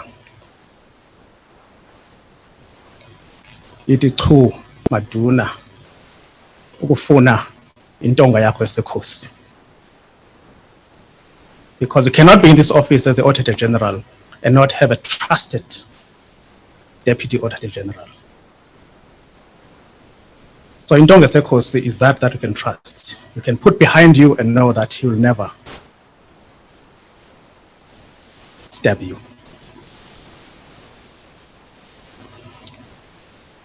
So because I was nervous and scared that he will say no when I approach him, I sent him this SMS, at least in 2007, SMSs were there, and mobile phones were there. I actually said, Zakali, I'm looking for the Deputy AG, but I'm actually looking at, and I'm not going to name him publicly, but I named one of his partners at Deloitte, who was quite senior at Deloitte as well. But if you so wish, you can also respond. So even if he said no, I would not worry because I was not targeting him anyway. So his response was, "No, Maduna, we can talk." And that was the beginning of our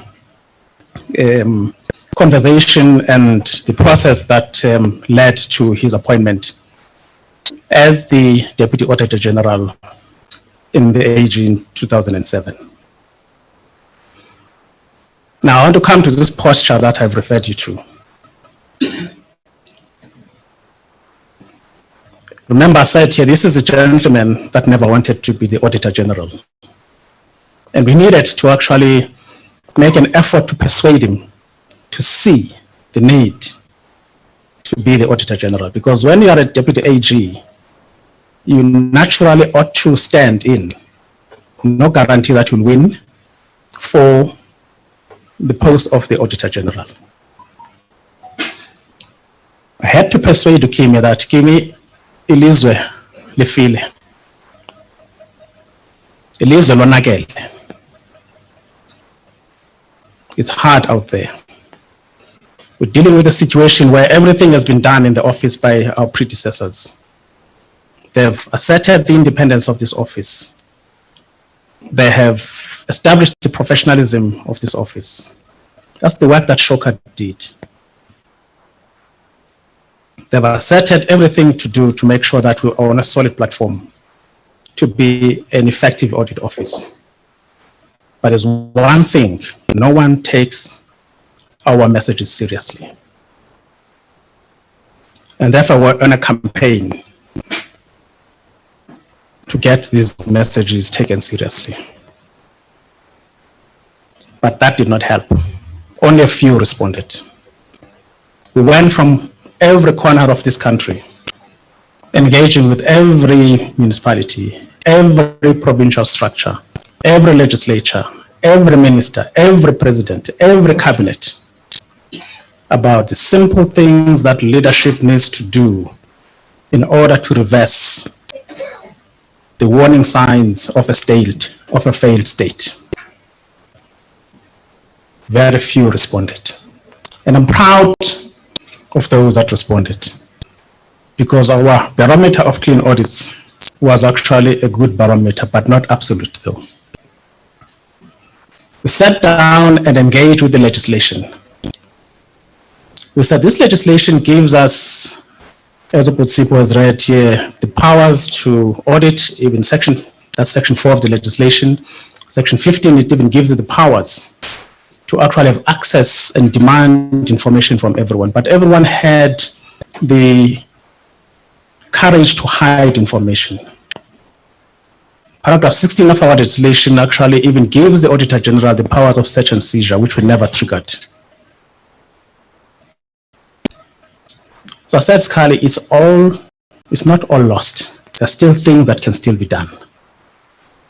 This legislation gives us everything to do in order to report. But if people don't want to respond, we can't do anything. Whether it's accounting officer, whether it's the ministers, or the executive authorities, whether it's the legislatures or parliament, there's nothing we can do. And I said there's still a lot more to be done. So you cannot afford to give up or abandon this ship. And I'm trying to give you the background to this legislation that was amended from the 2004 legislation that Shock had put into place.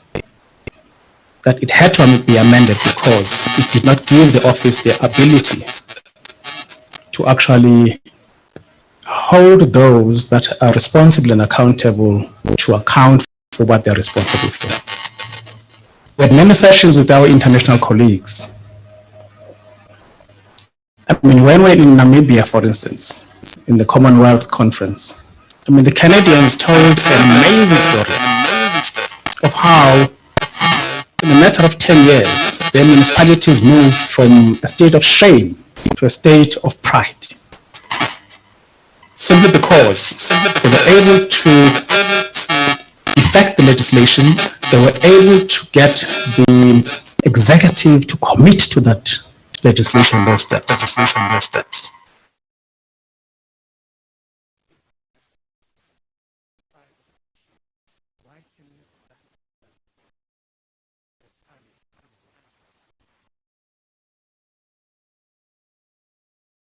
In Norway, on one occasion, spoke there to some of the other colleagues, president Canadians.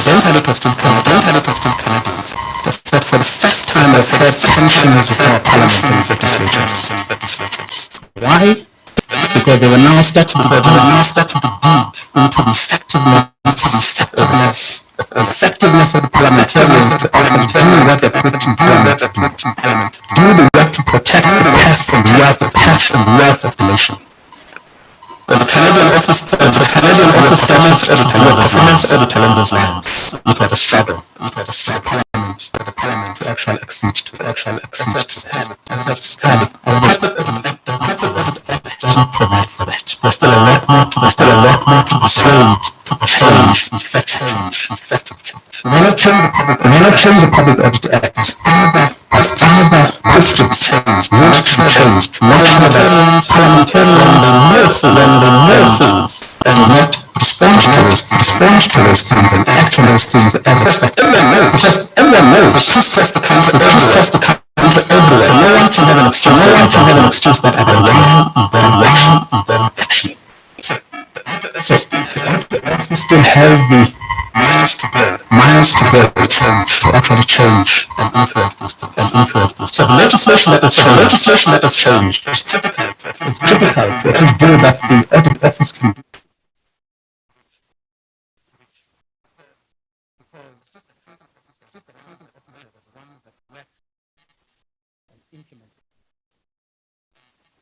And if they cannot account for this, the ministers actually were the ones that actually made and gave rise to those. They must say so. And if they don't say so, they will be served with a certificate of death. So they're given an opportunity to come clean. And if they decide to protect anyone, they will have to carry the cane. But it does not end there. You need to look at the ministers. You need to look at the executive authorities. You need to look at the parliamentarians, because that's where it will have to happen. The things that people are hearing in the State Capture Commission are pointing in many ways to omissions in those areas that ought to have been attended to by someone else. So such was our friendship with Kimi, trying to persuade him to really stay in the audit office and do something about these things that are still glaring and an opportunity for excellence that this audit office can influence. Post, the AG Kimi and I have never parted. My landing at the State Capture Commission was on account of Kimi's influence. I mean, the judge wanted him to find someone. He decided to find me. I don't know for what reason. I tried to offload that to Shokat. The judge says, no, I'm not going to play this Auditor General kind of game. I'm not going anywhere now. You stay, you stuck with me. So we stuck there. But the point is, and this is also in the judge's media statement, Kimi has been the biggest supporter of the commission. He was due to testify and he said, I'm going to testify personally about what experiences I have had in my term and this office that actually blocked and enabled the things that you see in this commission, things that actually enable the things that ought not to have happened. And I do hope that the office will still find a worthy resource to still fulfill that role, so that at the end of the day, we can see the bigger impact of the influence of this great institution. So Miranda and Nabandwana, I just want to say to you, we're just a phone call away as a family.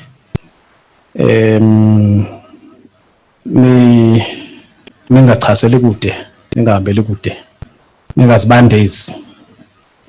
To the fellow South Africans, I would like to say that the passing of Kimi should not be a cause for losing hope. He has done everything to really cement greatness and excellence in the platform for going forward. To the incoming AG, this office works on an unwritten practice that there's called Gangata. You stamp and solidify the foundation that you found there, and then found your own niche to do all the things that are still undone that I've tried to describe here, because they don't take one day to happen, they take a long time. And with those words, I just want to also say that Kimi, leave us with a project, Shokat and myself, that I also highlighted when we left the leadership of the international community, of which South Africa was privileged to be the chair and president, which Kimi came into and became the chair of the capacity building committee, and someone that's going to come after me will talk more about that. But the point I want to make here is that I said to my colleagues globally, how I so wish that the auditors generals that retire could be put into good use, because there's lots of wealth of insight and wisdom that is actually lying fallow. So Kimi, as he was about to leave the AG, he was coordinating that forum amongst us here locally, between Shokat and myself, who were the only living auditors generals. And I just want to say that we're not going to leave that project to lie fallow. Shokat and myself has got the tireless task to complete the formation of this vision that he has, and to make sure that at the end of the day, these people do get to be put into good use. We're not going to live and rule from the grave. We're going to do other things that are outside of the audit office. Some China, I'm not going to interfere with your work. But we're going to do other things that to make sure that in South Africa we do have a state that is none other than a state that we're all proud of, and we never have a failed state in this country. Thanks very much. As Nizinto and Ausbala in other forums where it's appropriate to make sure that we keep the legacy of Kimi alive continuously. Thank you very much.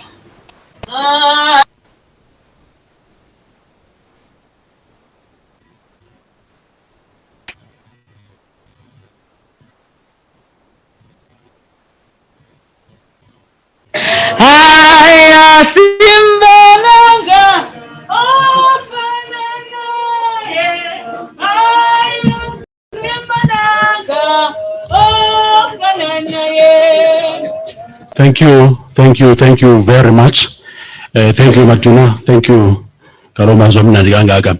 And yes, I think I'll be speaking on behalf of everybody if and when I say, job well done for finding Kimi Makwetu as your Deputy Auditor General at the time. I'm sure there was never any regret on your side that you picked him to be your backbone in Tonga Yako as a cause, as a core. And yes, thank you for the wise words for the Auditor General elect, who is here with us as well, though she's not on the program. She requested that on Tuesday, she was at the memorial service and she spoke on behalf of the office. And today, I delegated somebody else to come and say something about the foreign hero, Kimi. So yes, we acknowledge your presence, madam, and we are grateful and wishing you all the best in your next journey and responsibility. Having said that, I would like to just ask the remaining speakers, looking at the time, to please do as Butsipo did. Even if you've written your speech the way you wanted to say it here, if you can cut on those areas that you can, so that exceeded the time that we are supposed to be here. I'm saying that with a great humility and respect. And so I'm going to be asking somebody whom Miranda, who Mrs. Makwetu said to me, Uyan van Skagvik was always next to Ukimi Uzkal. Whenever he traveled, wherever he went to, he was always next to him. And it is appropriate, therefore, that he has been asked to come and say something on behalf of the Office of the Auditor General. Over to you, Jan. Thank you.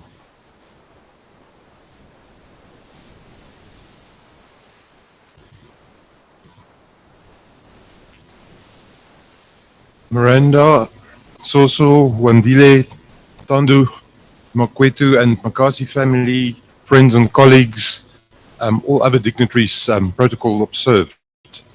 Thank you for the opportunity to join you here today in remembering Kimi Makwetu. I speak to you as somebody that's worked very closely with him in the last couple of years, but I want to assure you that there's probably 3,500 people back at the office that would equally have wanted to stand here today, using their own words, telling their own stories, to do a tribute to Kimi. It can range anything from AG-elect Tsakani Maluleke, our executive committee, our audit teams, our support teams, to our trainee accountants. When Miranda approached me to speak, I understood that, like most of her husband's requests, there was no option of saying no into this. Once Kimi's mind was made up about something, there was no going back.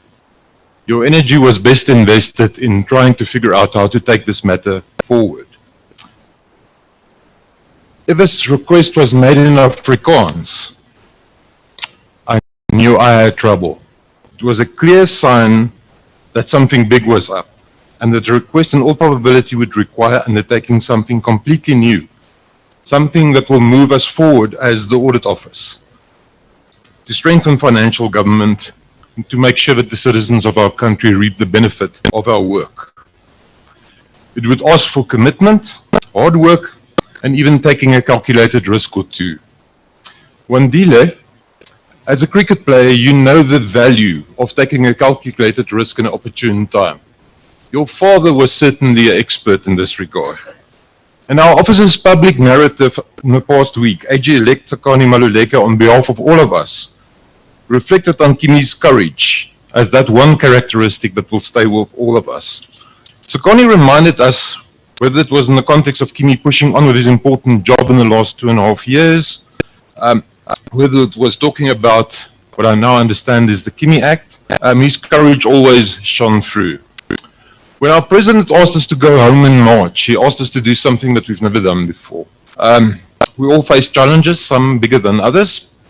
But for us in the audit office, amongst others, and it's probably small compared to what other people faced, we had to figure out how to download things like Zoom and Teams. Our households were in turmoil and we were struggling to cope. Yet as all this was happening, Kimi was out there reading auditing standards, guidelines on how to audit in times of disaster, and recalling that he spoke to AGs globally that have been in this situation and that could guide us. By the time that we coped with using Zoom, Kimi was ready for the first meeting, challenging us to respond to what government was doing to address the pandemic around us. He understood that the drastic measures announced by the president needed for the audit office to step up and serve. Didn't have to think twice about committing us to do something that the audit office has never done before, in an impossible time frame and under very difficult circumstances.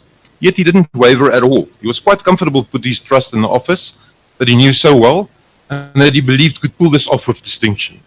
A calculated risk? Yes, but one that worked out, partly because he trusted us and partly because of his active leadership. Miranda, we know that Kimi's ability to lead had a solid foundation in the support of his family. So many of his colleagues this week reflected that Kimi often reminded them about the value of family lives compared to their jobs. We would always recognize your presence and support in the strength that he brought to the table. We also remember quite fondly when traveling overseas, how the two of you would find a quiet moment to walk in a nearby beautiful garden and just spend a bit of time together. We also understand how much the children meant to him. All of us will remember the video footage of Kimi next to the cricket grounds in New Zealand a couple of years ago. Flag in the hand, earphones firmly in the ears, and his voice quite audible amongst the noise of a crowd. And then again, I think a lot of us would also in the audit office remember showing up for meetings only to find Kimi in clothes that clearly shows that he's just come from a cricket match. Soso, we all know about your father's love for music. And I'm sure that there are many others in this room today that can reflect on that and tell wonderful stories. When we traveled overseas, we always knew that there was a set routine. Book into the hotel, find a nearby bookstore. You had to read about the country that you were traveling in, and to find a music store. And I know Kimi had a specific fondness for an old record store in Oslo, in Norway. In the old days, it spanned 3 stories, full of CDs, full of old vinyl records.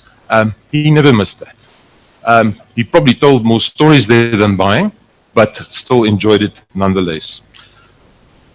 Over the last few days, we've seen videos on social media of Kimi dancing away even in his last days.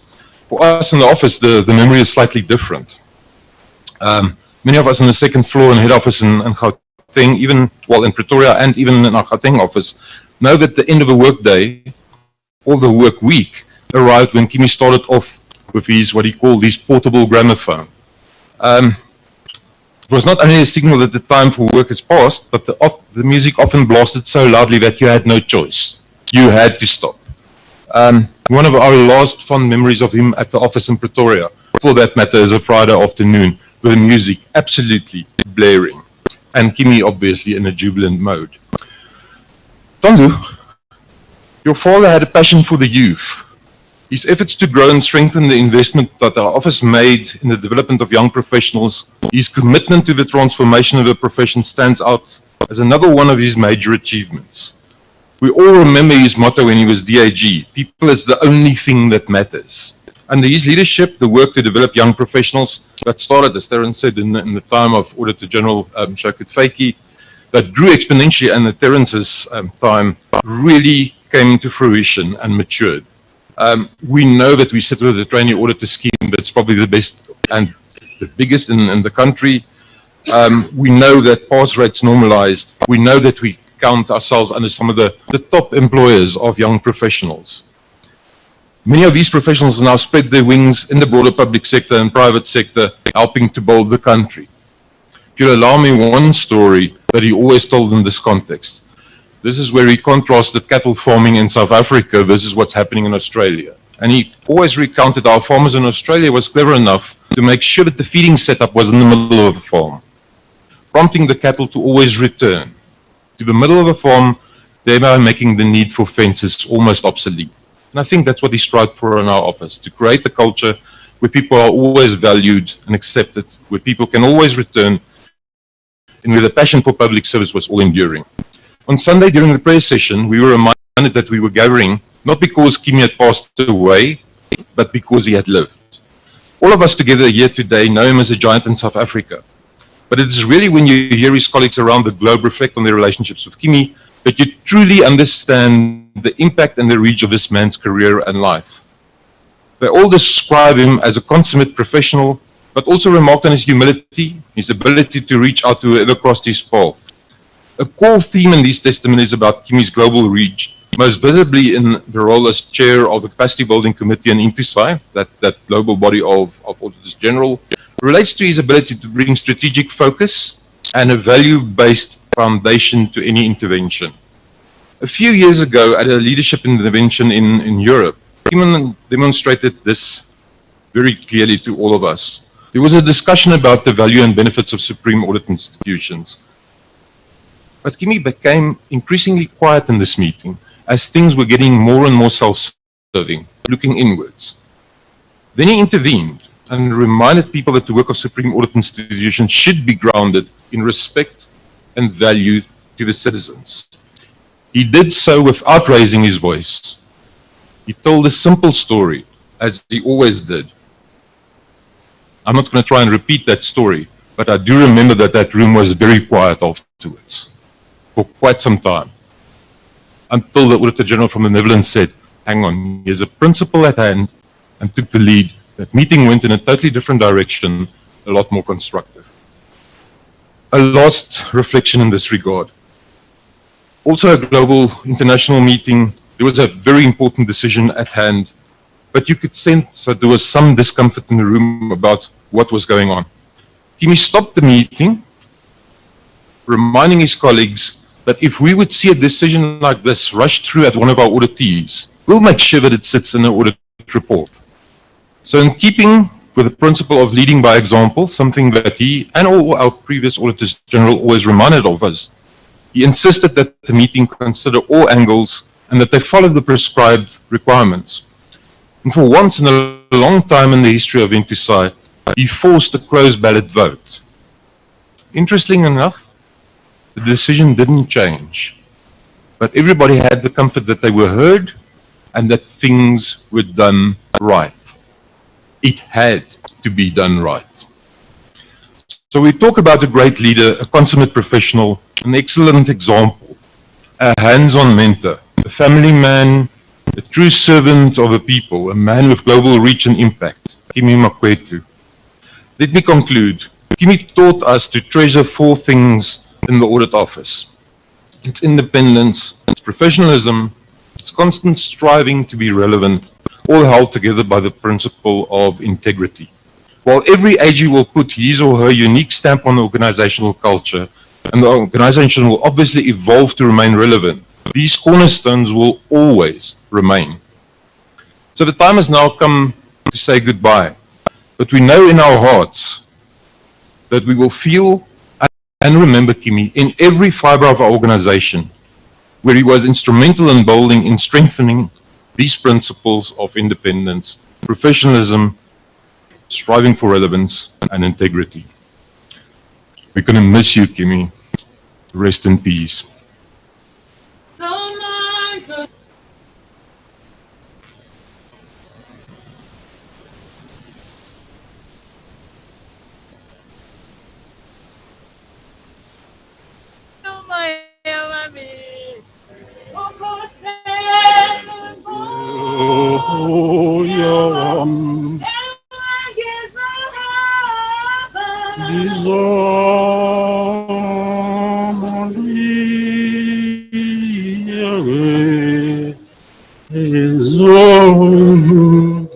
Okay, enkosi yakhulu, enkosi ezimbini Nkosi nceda ngolo hlobo. Thank you very much, Jan. We knew that we were going to say all these beautiful things about your boss, your colleague, and your friend. You can see that he was your friend now. Yes, he was an embodiment of all those things we spoke about: accountability, 7 leadership, ethics, integrity. The list goes on. And as we know, that integrity is what it can be defined as doing something right or doing things right, even if there's nobody watching. That's integrity. And Kimi was an embodiment of that amongst very, very good other leadership traits that he had. We thank the Lord. Item on the program, which is the Afro community, and Mrs. Melsingau as to give us a message. Okay. Thank you very much.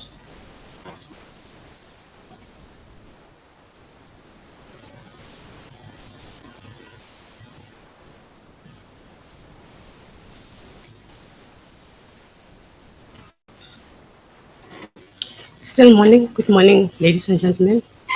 This is Makwetu and the children, family, Reverend. Good morning. Maya Angelou said, "My mission in life is not merely to survive, but to thrive, to do so with some passion, some compassion, some humor, and some style." And this is Kimi's life that was described throughout the past few days and this morning. Kimi was a man of passion, and I want to focus on what I experienced in him, which is compassion. And his compassion was not necessarily visible from far away, because in all due respect, he was the boss and had to be the boss. So he had to be very strict. Many people can recall instances where Kimi would reprimand and he was very firm. And he would tell you exactly where you have gone wrong. And later on, he would come back, put an ointment onto the wound, have a discussion just to check how you feel and to make sure that you understand that there are no hard feelings in his reprimand. Without imposing, Kimi would ask through thought-provoking questions. He would leave you with a hint in terms of what he is looking for. And if you didn't catch the hint, Kimi would come back later, tell you the benefits, and tell you a story. We've all heard that he was a good storyteller. He had great empathy for the weak and the vulnerable, and we've heard that. And what I've experienced with him, which we have all experienced in the office, Kimi would make walk-arounds in the office, especially during the reporting period, where most people are vulnerable, especially our trainee accountants, because they would be faced with a number of responsibilities at the time, and also angry managers, and also writing tests and exams. And Kimi would make sure that he makes those rounds. He engages with each and every one that was seated at his desk. I do remember this one instance when Kimi was making his rounds. One of my trainees was engaging with him, and he asked Kimi if he's the real AG. And Kimi said, "Yes, I am." So he said, "You know, I've never seen an AG, or I've never heard of an AG that walks around speaking to his staff.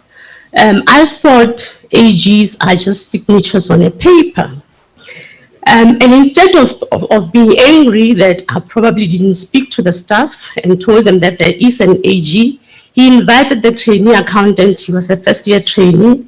He invited him to his office to come and verify that he is indeed an AG. We have heard that Kimi couldn't stand bullying, including internationally.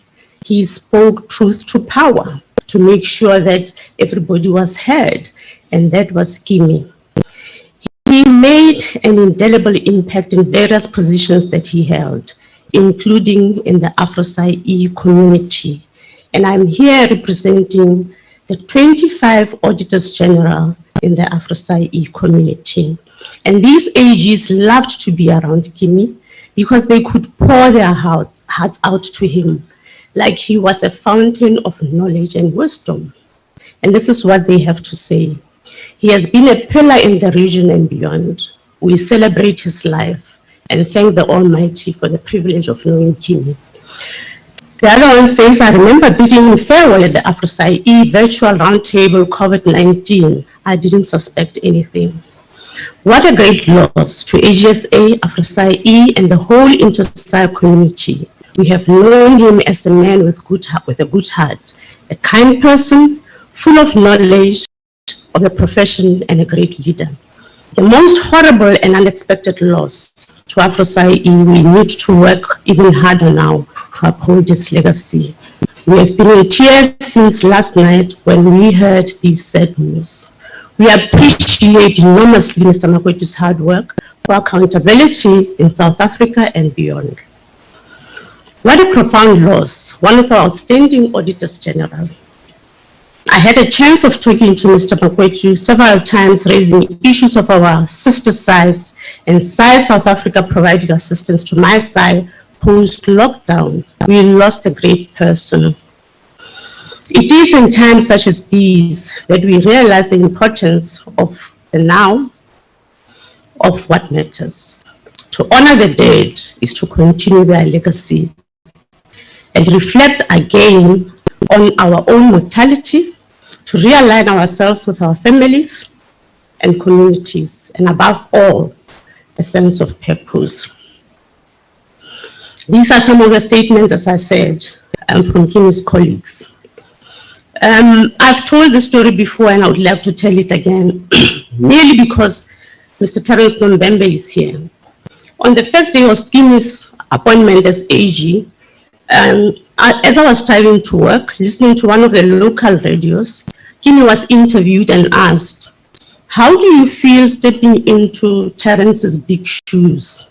And his response was, "The last time when Terence left the office, he was wearing his shoes."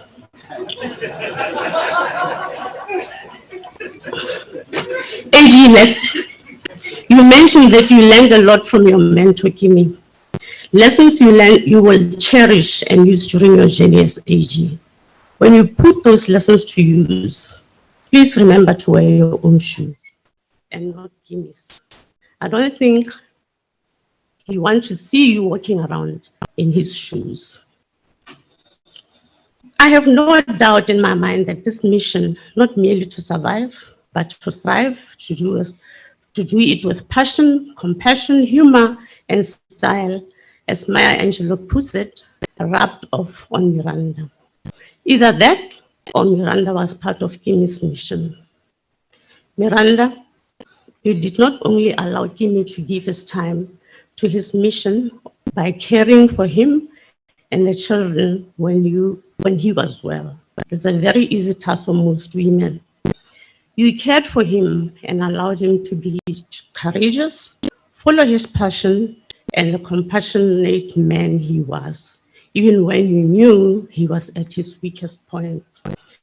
I imagine this is what you said: "My husband, I am strong. Lean on me. I will carry you so you can finish your mission. Your generosity and completed mission is what will make me stronger again." I want to leave you with yet another quote from Maya Angelou.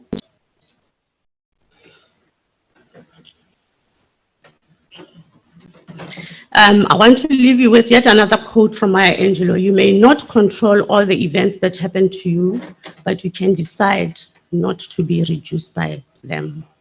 May the peace of God be with you always. Kimi, my boss, rest in peace." Thank you.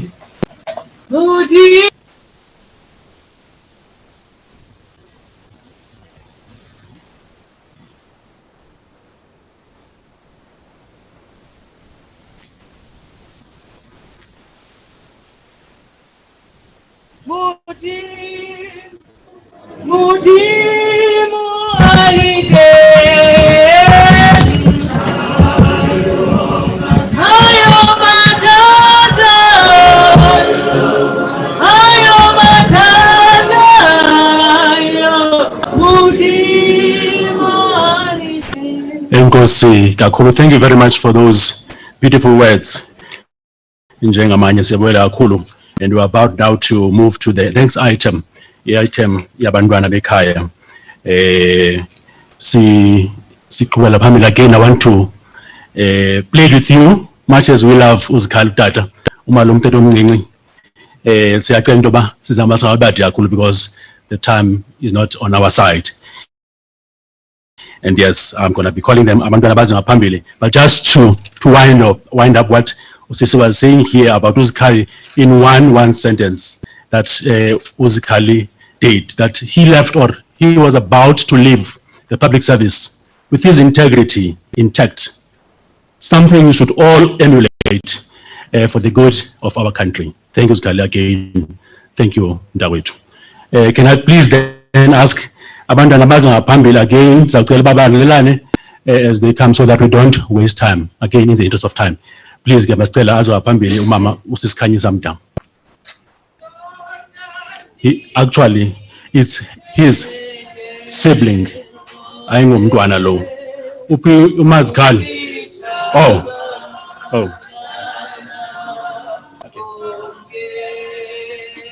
Ube wena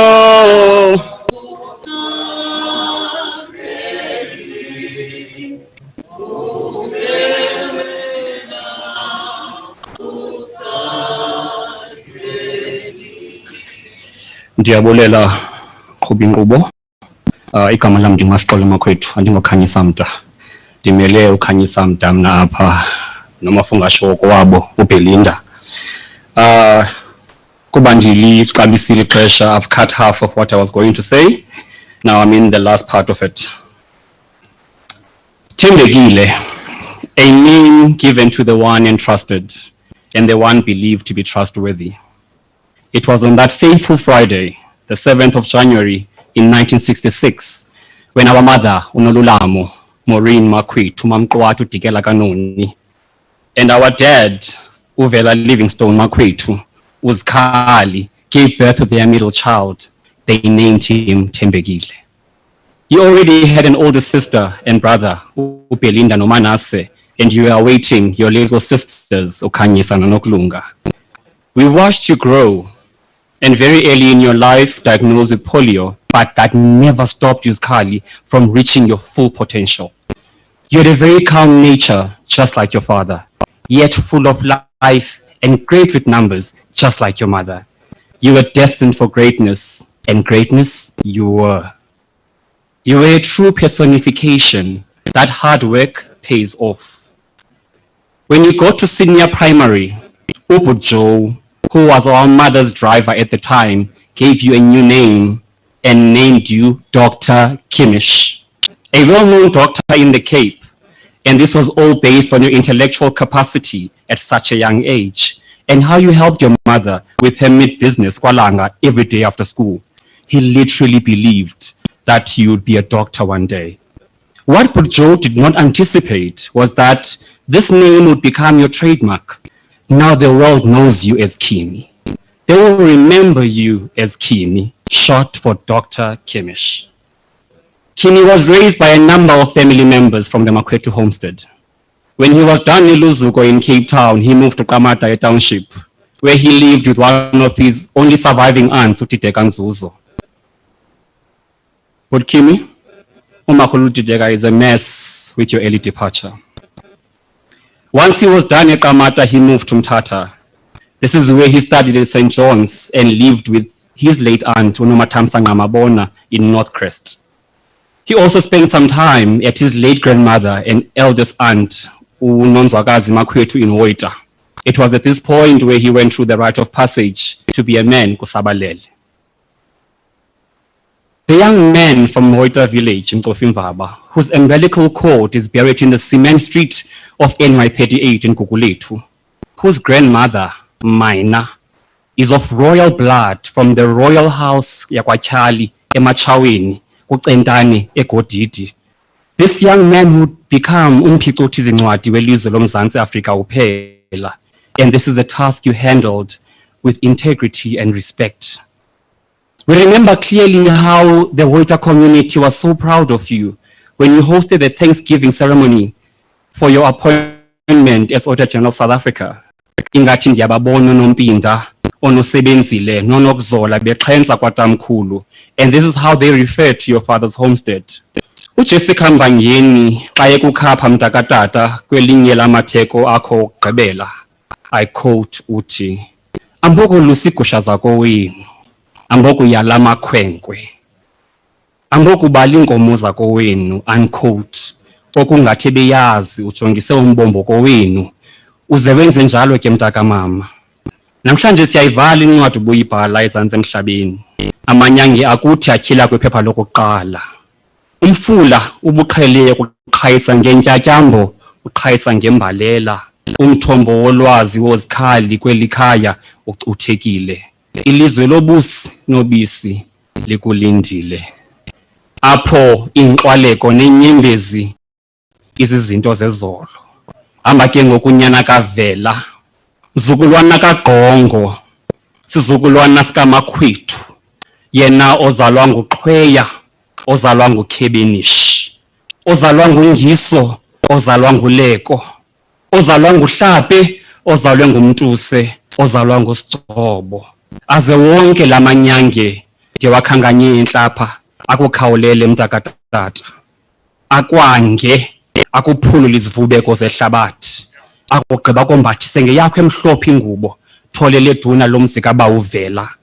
Thixo hlala ezulwini, Thixo bumkhonza. Akuxolele zonke iziphoso zakho zasezantsi emhlabeni mntakamama. Avule iingalo zakhe, akwange. Lala ke ngoku ubutsolo bentonga, litshonile ilanga. Phumla Jojo, iphelile imini, qulubuqulunqa uyasongwa. Xa ukhangela indlela egodukayo Thembekile, uzukhangela umlambo waseWoita. Umlambo wakuGaga nevenkile kaMeveni.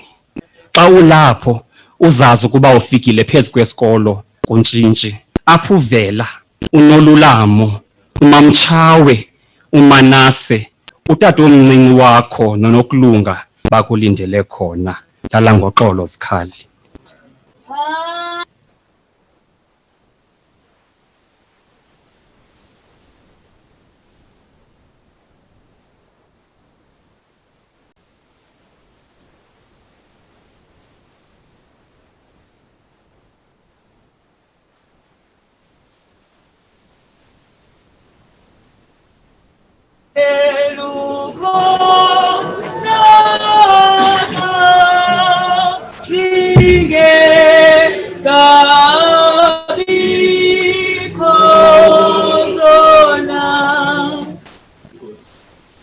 Okay, just bear with me.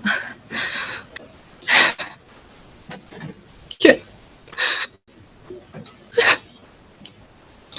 My love letter to my father, to my very first true my love letter to my father, to my first true love, to Dada.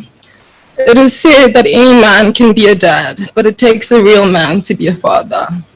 Today I stand here grateful and honored to have had a present father and best friend like you in my life. God gave me you, and you went above and beyond, and you gave me everything. You were truly one of a kind. You have always been everything to me. Your laugh, your jokes, your dance moves, your strength, your wisdom and guidance, your amazing advice and guiding words, your intellect, and above all else, your big loving heart. There is a reason why everyone always gravitated towards you and truly loved you. Your energy was always so electric, and you lit every room you would walk into. I am blessed beyond measure that I have had the privilege to experience this life with you, and that I got to call you Dada. Thank you for everything, Dada. You inspired me in more ways than one. Every day I wake up to do better and reach for the stars because I saw that from you. I love you with everything in me.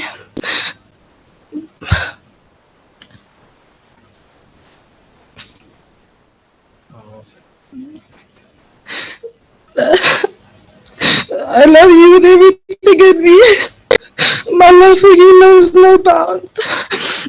As much as it breaks my heart that you are no longer here with us physically, I will always carry you in my heart. You will always be a part of all of us and who we are. Thank you for being you, for always loving me, for being the person that you are,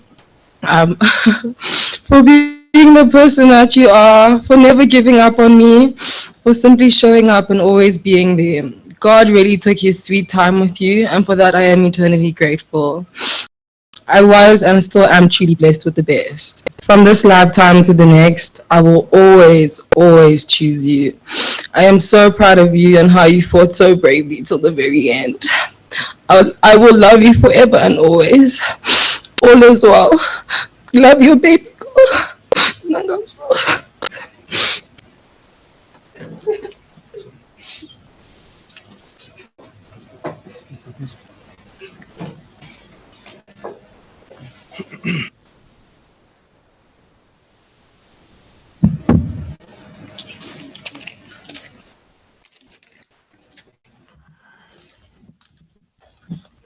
See. Say not in grief, he is no more, but in thankfulness that he was. Good morning, ladies and gentlemen. My name is Thembekile Makwetu, and I'm the third and last born child of the late great Thembekile Kimi Makwetu. Today I stand before you to reminisce and celebrate the life of the man who I affectionately know as Tata. Standing in front of you today and showing you the impact that Tata has and had on my life, as well as summing up what he meant to me and still continues to mean to me, would be a task far too difficult to complete in this short period of time. Thus, I've decided to highlight 3 or 4 moments or moments of significance to me whilst we shared time on this earth. I would like to start with 2 values that Tata has taught me: respect and humility. From a very young age, my dad has always led by example, and a famous quote that best encapsulates this states, "Treat the janitor with the same respect as the CEO."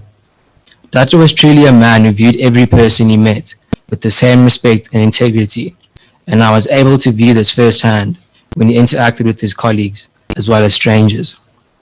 At home, Tata was a humorous and bubbly man. I still remember waking up every Sunday morning to the sound of him singing and the sight of him dancing with his adventurous dance moves in his room whilst he listened to his favorite jazz artists. I remember in my first few days of high school, Tata said to me, and he always continued to say this throughout my life, "All work and no play makes Jack a dull boy. All play and no work makes Jack a mere toy." Tata always believed in this balance, and the way he lived his life was a true testament to this. At every opportunity, Tata would try his best to make a joke that would lighten up the mood in the room, and this rings true to how he never took himself too seriously. His most commonly used joke was the one about wasteful expenditure that he shared with his colleagues and friends. When he was nearing his last few days of his life, he made sure to instill in my mind that whenever I remember the saying of his, that I remember not to waste any moment of my life, because that is exactly how he lived his. I'm sad that you never got to venture into the new opportunities that you had ahead of you, and that you never got to spend your well-deserved time resting with us as a family. Nonetheless, I will always love you, Tata, and I find solace in knowing that you're always going to be beside me, and that you're always going to be watching over us as a family. Rest in peace.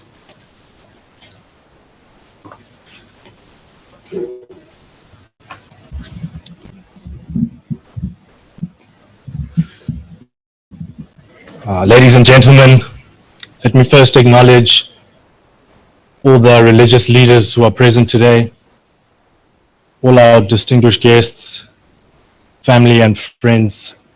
I bid you all a good morning.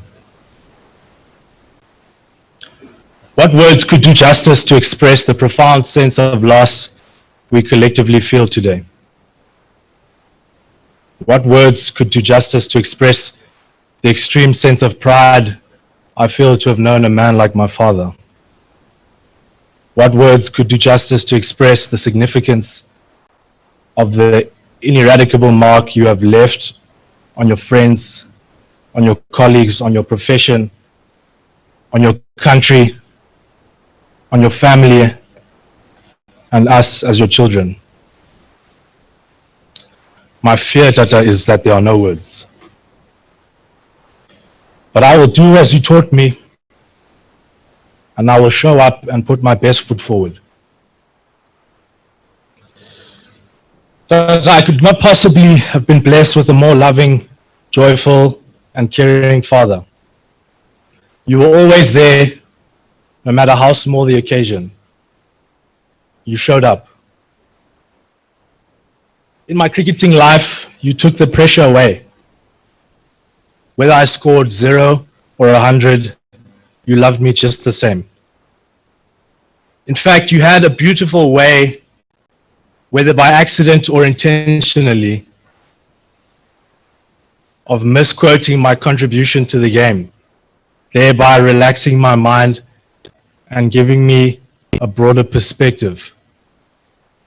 For example, if I had only scored a measly 5 runs, you would say to me, well, that was an impressive innings.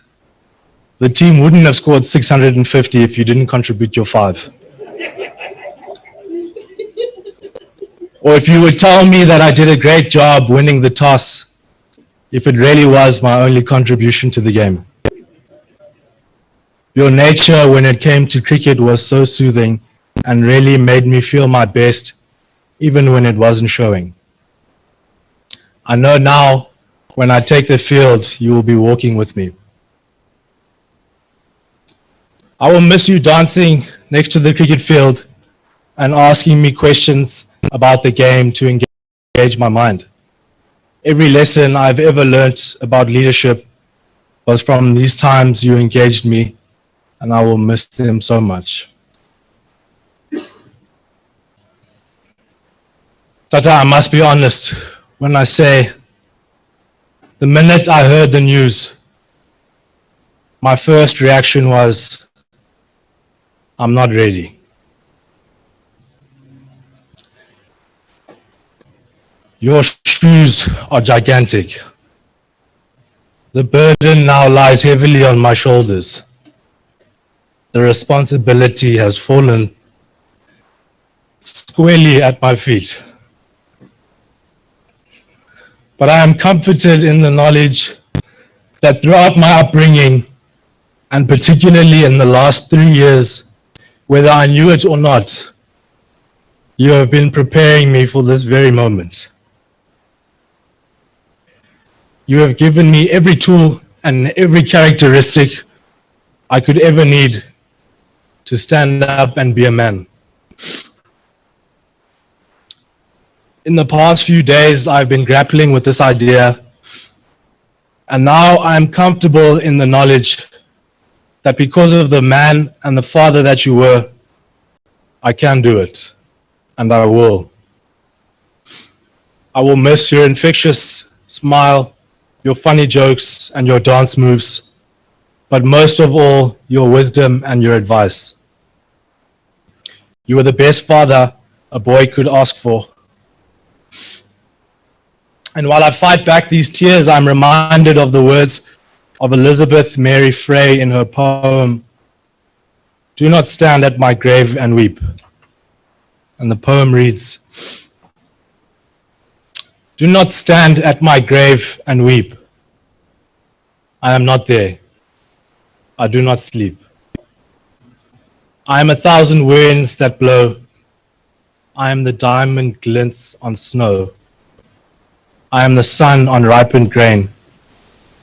I am the gentle autumn rain. When you awaken in the morning's hush, I am the swift rush of quiet birds in circled flight. I am the soft stars that shine at night. Do not stand at my grave and cry. I am not there. I did not die." Tata, you did not die. For reasons we are not privy to, God wanted you home, and you are with him now. I trust in you, O Lord, to keep Tata in perfect peace and to give us the strength to go on and live out our days in his example. Tata, I love you and I will miss you very much. Lalang ngoxolo Sikale.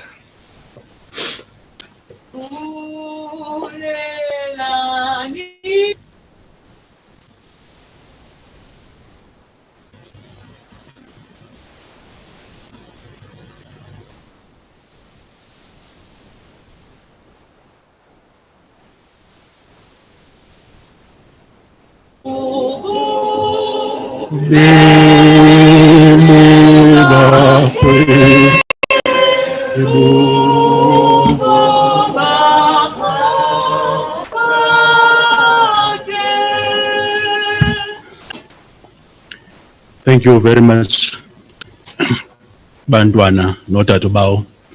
Enkosi Mazikhali, usizikhanyisa, onguMiss Makwetu, onguMrs Simta. Nandi lo mazwi bavusile omakhulu obdideka noqa. Abashonise amathambo bawo Clarence, obawo uvela noma Mqwathi. Your mother. Thank you very much. Yabona iyanhlupha le. Ibhetele yonke. Enkosi kakhulu siyabulela abantwana. Amnandi lo mazwi and siyagcina emthandazweni ngawo lonke ixesha. I just want to remind you, looking at you here, ndibatsho labantwana bakho ma-chase. Ndakhumbula what was once said that the sound of a big falling tree tends to be louder than the whispers of 1,000 growing trees.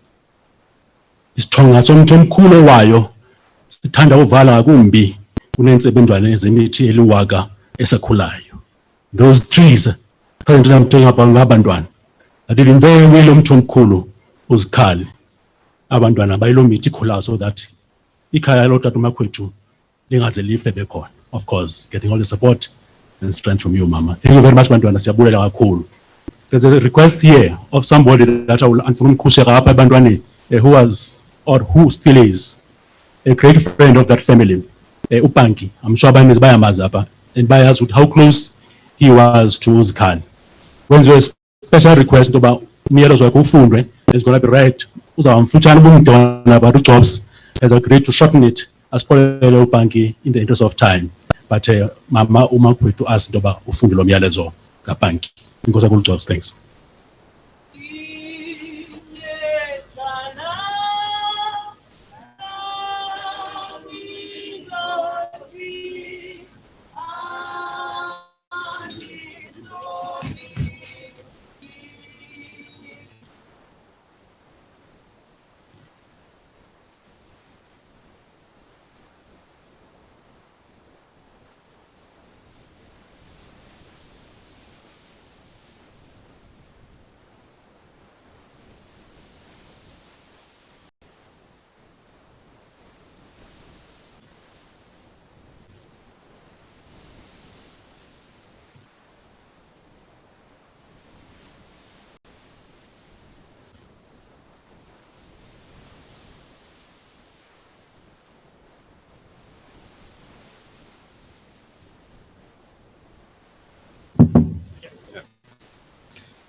Good day, everyone.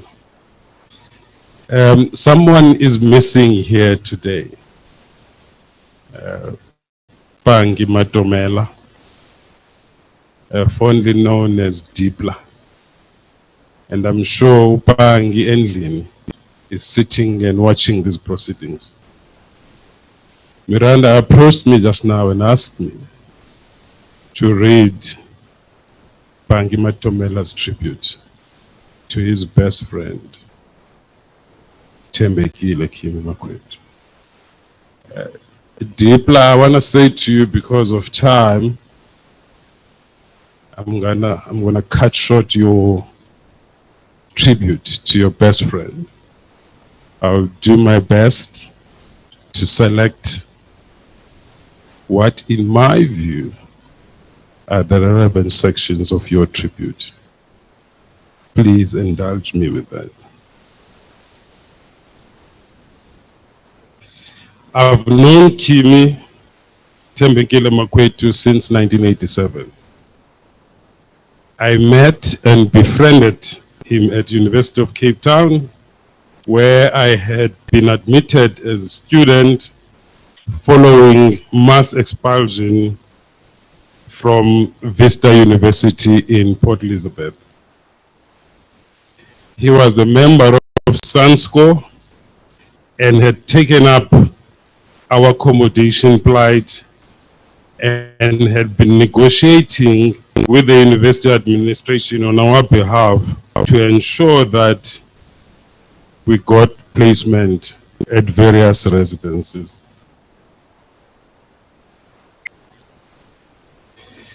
This is where all our friendship began. Our brotherhood and our comradeship blossomed, and we would discuss about various political matters. I'm very proud of him and will miss him dearly. I will miss his sense of humor around how he dribbled out of corners that his antagonists tried to place him.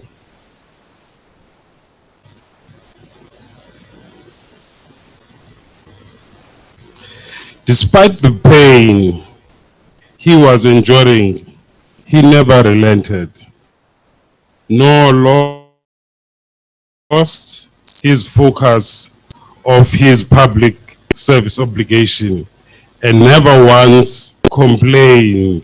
South Africa came first, and no measure of populist demagogues would blend or raise his revolutionary favor.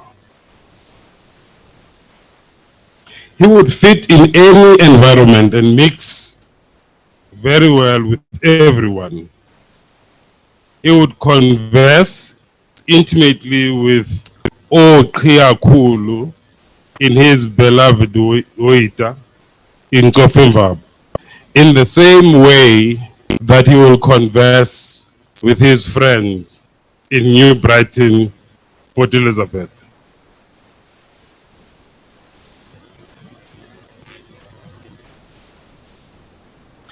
Mazembe loved his family, his wife, Miranda, his children, umafungashe wakhe, uNangamso, the architect, Wandile, the Protea and Tando, the up-and-coming Protea, or Bafana Bafana player.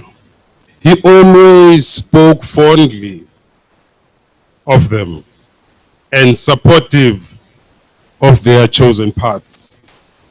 He took time to attend most of cricket matches Wandile and Tando played anywhere in the world. He loved all of you dearly, and as you would know, he will go out of his way to get you the best education. Emulate him by standing on his shoulders in support of and in search of better life for all. Giorgio stood on the shoulders of an ever-right worker father and a street vendor mother operating from the dusty and gang-infested native yards of Guguletu. Yet he achieved greatness. Don't disappoint him.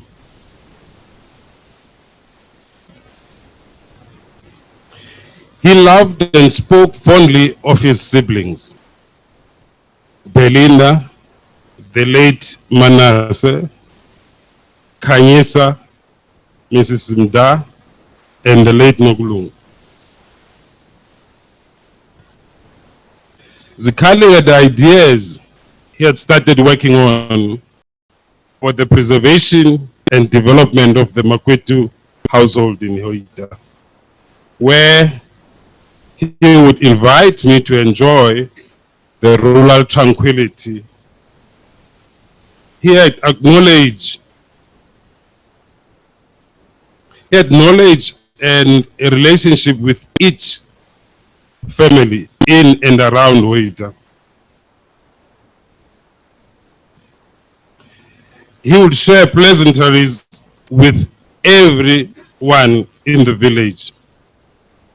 He was forever grateful and felt indebted to Kangeba Ujola, who had engaged him to be caretaker for the Makwetu household in Waita. He had time for everybody, and everybody was equally important in his life. It was a blessing to count him as part of my circles.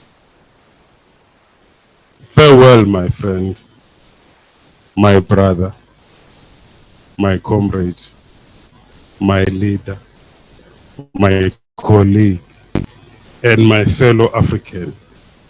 Nkotwa, Zkhali, George, Diek, Solobento, Mabomb, Mbizane.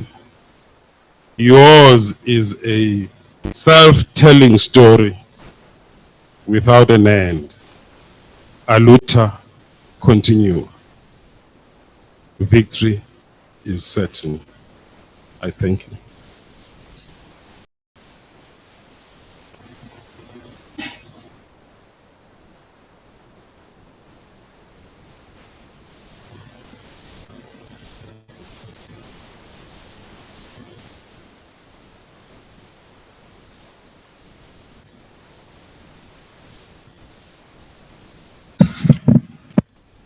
Gops for reading the performances ka banki.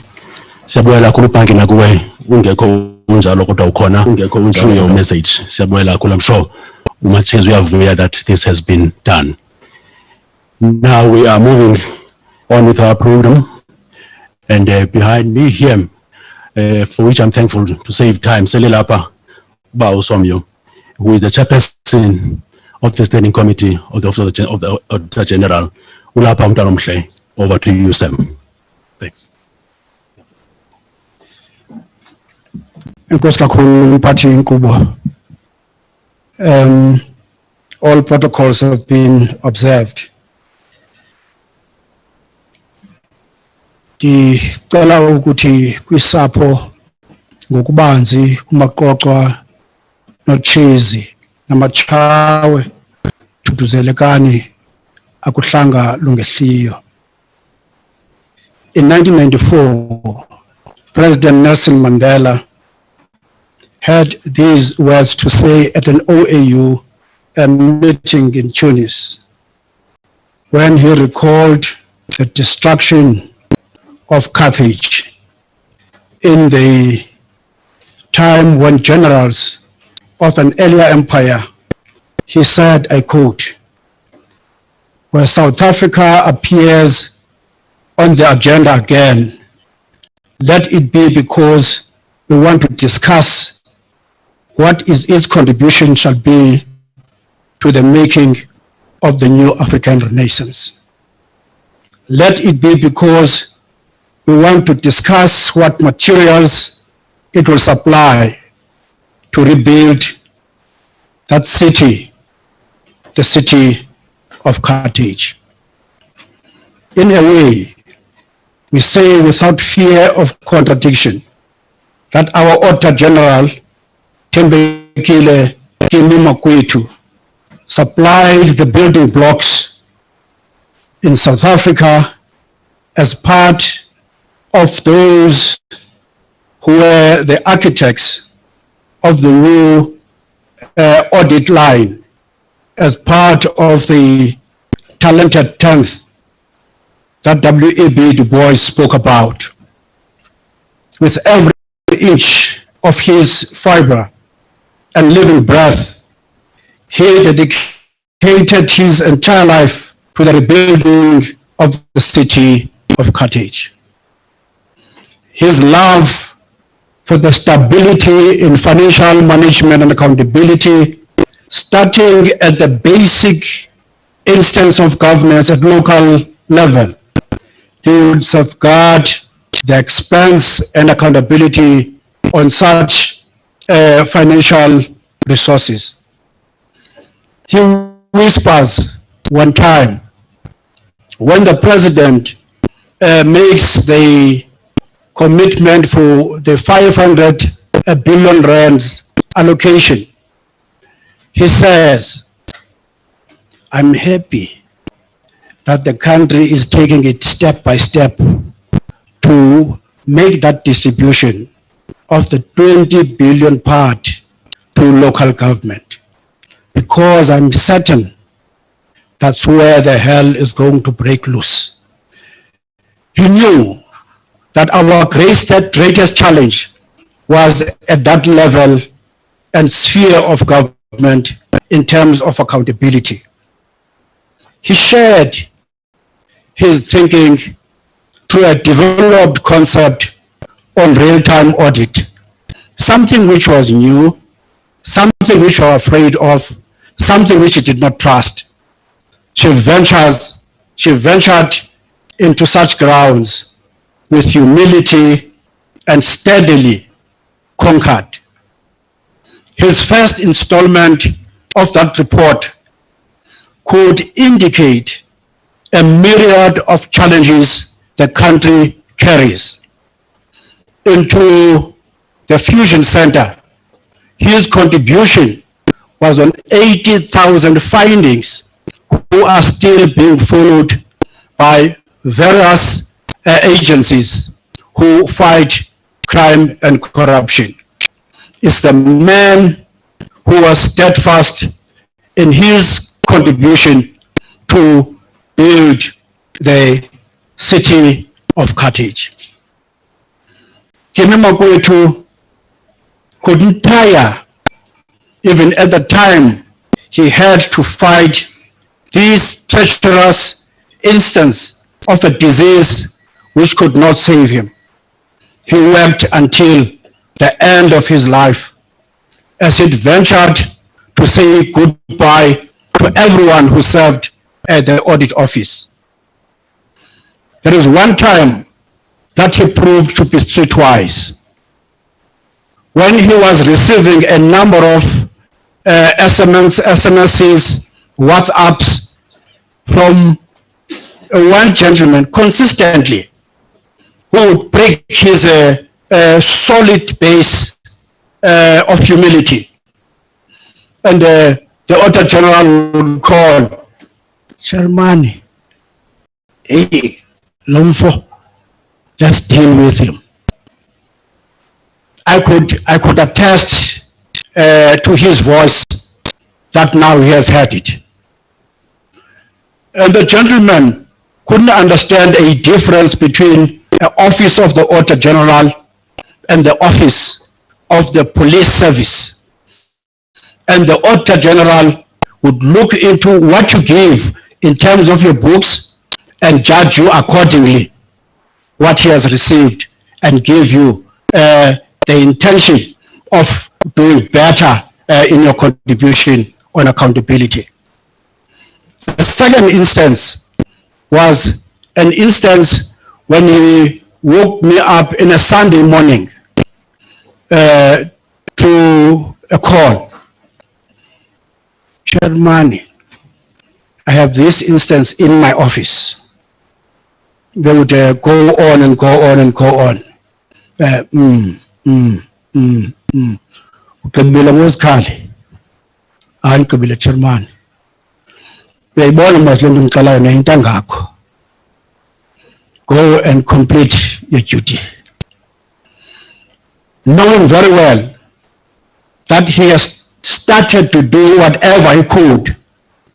But I said to him, yes, Kali, you have been in that office in the past 7 years.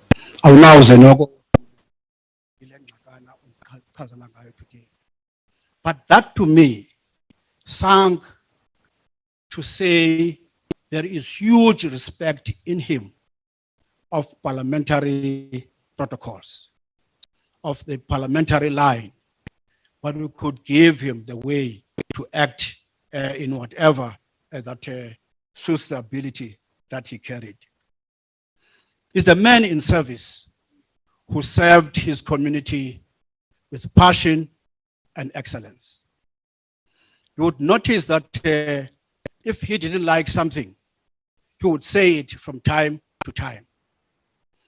Through the audit function, they discovered somewhere on municipalities that there is this municipality who has spent money,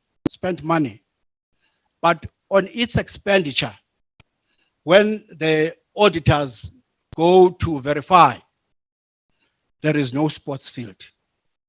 You know, he would always emphasize that point, which shows passion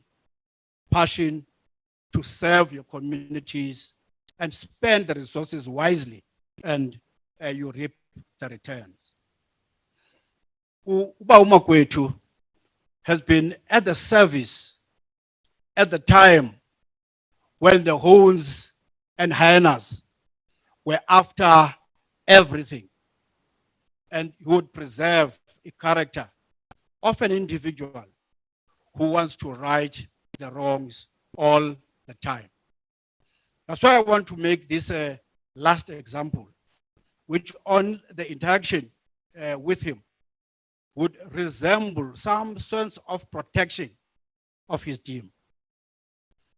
He highlights a danger that auditors face.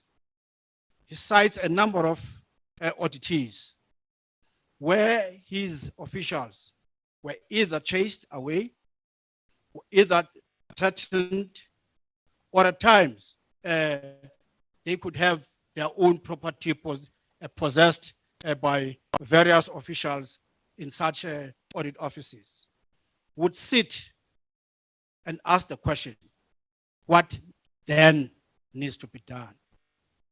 We had to convene a very huge meeting where the highest officers in the police service had to be convened to pay and play their role in as far as safety and security of the auditors in various areas and centers of the audit. One of those areas was in my province, in a municipality there, where a brown envelope with a newspaper which showed an instance of someone who was about to be killed, and therefore the auditors should be frightened to get into that audit environment. So this man was a man in an environment which was so treacherous, an environment which was so dangerous, but through his resilience and protective commitment to his officers and staff, he was ardent to fight with them. Want to say, nangoke umuntu obesisitaka esithembekileyo. May his soul rest in peace. In giving over the reins, he showed the respect for the nation's commitment to ensure that those who are women must be given a chance to lead. For the first time, that office of the Auditor General would be occupied by a woman at the time of the South African democracy. That has been his passion and his commitment. Nanso-ke Maqobo nani Maqobokozana. Umsebenzi wakhe ufezekile. Konke ebekunikelwe ube nakho ukwenza ngokupheleleyo. His maker has whispered to him what he is zanganeno, and indeed he could not refuse. Only 19 days to vacate the office, that indeed his life could leave the earth and join others. Sidihamba ke qhawe lamaqhawe okwakho kufezekile. Enkosi kakhulu.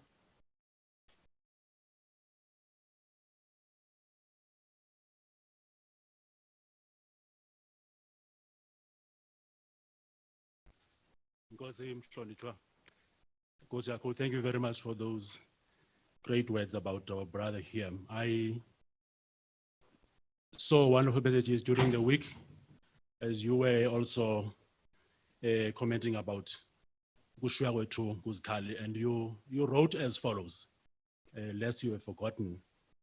Talking about Kuzikali, he said, his practical and rural inclined examples are legendary, showing that he was proud and familiar of his rural background.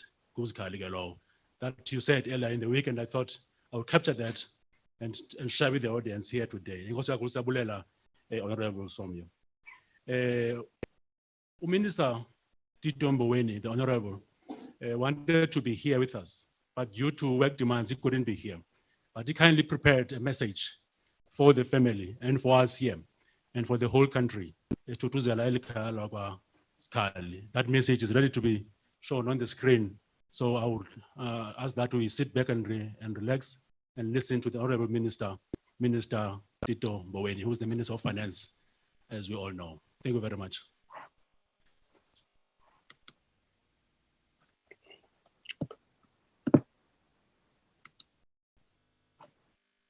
Okay, good afternoon. I hope you can hear me. The video doesn't want to show, unfortunately. But good afternoon, Reverend Mehana, Program Director, dear mourners. On behalf of President Cyril Ramaphosa and the government of the Republic of South Africa, let me express our profound sorrow at the loss of an exemplary public servant, our Auditor General, Thembekile Kimi Makwetu. The Auditor General's office is part of the broader family of the finance system. The Auditor General's office plays an important part in ensuring that the finance family as a whole functions properly, and that every rand and cent budgeted for from the taxpayers' money is spent appropriately. The finance family operates independently of each other, but in an interrelated and interdependent manner. At the helm of the finance family is the Ministry of Finance, and coordinates a whole set of institutions, of which the Auditor General is an important part of it. Mr. Makwetu headed the Office of the Auditor General. He performed his function with distinction, a role that only a person of his caliber could perform. A person of a very soft voice, very gentle demeanor, something that one refers to as a gentleman par excellence. He worked in very dangerous situations, making findings against the rats and mice who steal from the poor, unafraid to expose those who have done wrong to our public finances. I commend him very much for the work that he did and the bravery that he displayed in performing his function. Since the hour is late and Reverend Mehana warned us at the beginning, I will submit my written speech to the family in due course so that they can be in a position to read in their own time. Be that as it may, let me indicate that before his passing, Kimi had just been appointed to the United Nations Independent Audit Advisory Committee, thereby putting our country right at the global stage amongst the best of auditors that we should be proud of. His passing has therefore robbed us of the opportunity to contribute at that global level, at the United Nations level. Nonetheless, I'm quite convinced that the United Nations will also find an opportunity to pay tribute to him as he has passed on. May I end by officially extending our sincere condolences on behalf of the South African government to his wife Miranda, to his children, his family, his friends, his colleagues, and all the mourners who are here with us. Go well, my dear friend. Go well, great patriot of South Africa. Sleep well. Go in peace. Thank you very much, Program Director.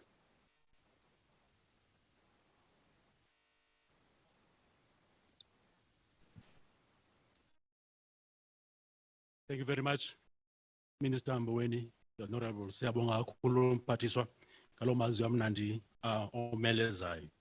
We are now going to move on to our next speaker. We have been asked to give a moment or two to Ubawo Amos Masondo, the Honorable, who is the chairperson of the NCOP. He is here in our midst, for which we are grateful. Over to you, Sam.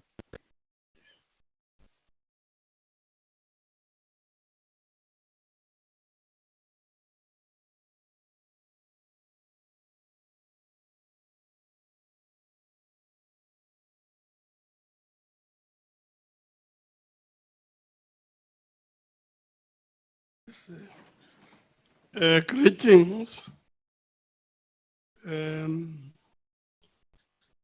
Reverend Mehana, the family, the national leaders who are on virtual, Speaker of the National Assembly in Parliament,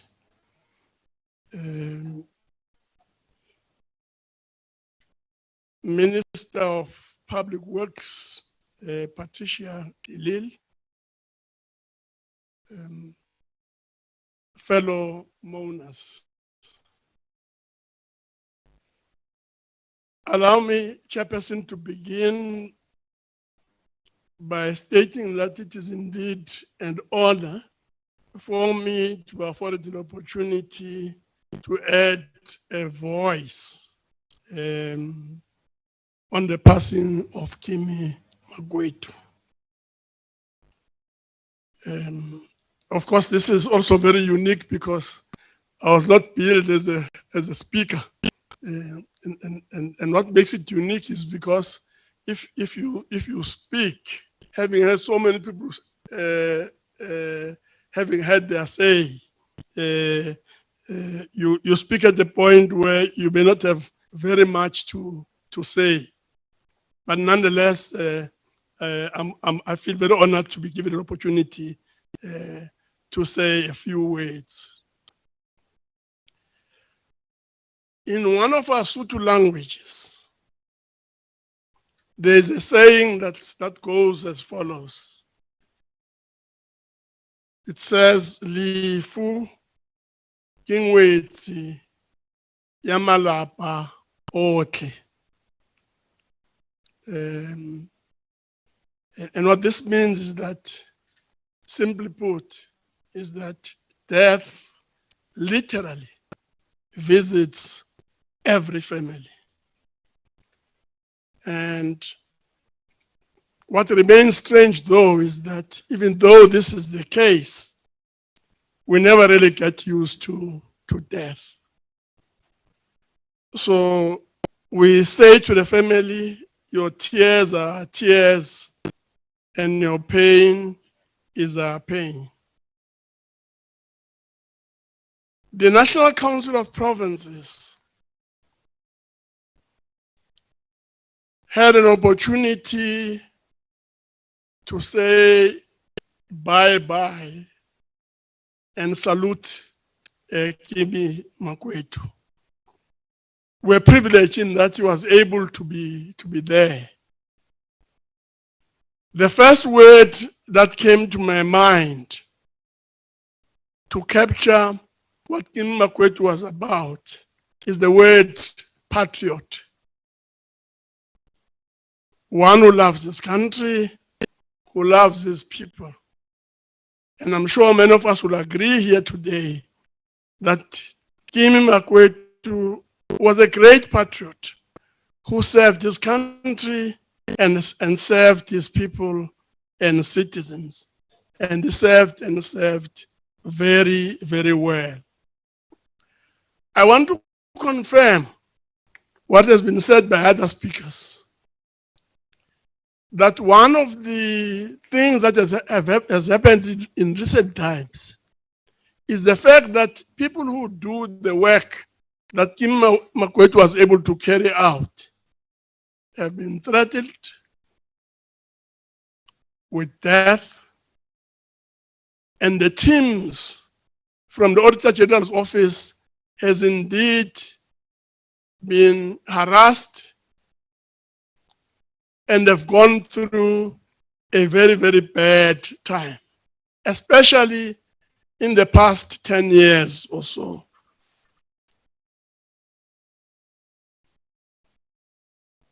I want to say that the fight against corruption is a fight that every country, almost literally every country, has had to grapple with.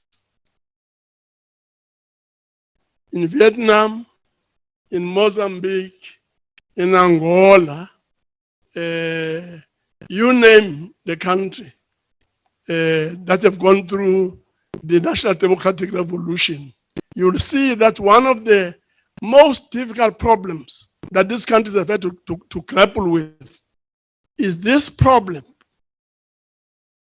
of people located within the liberation movement itself who consistently seek to have their hand in the cookie jar and to do as much damage as is possible.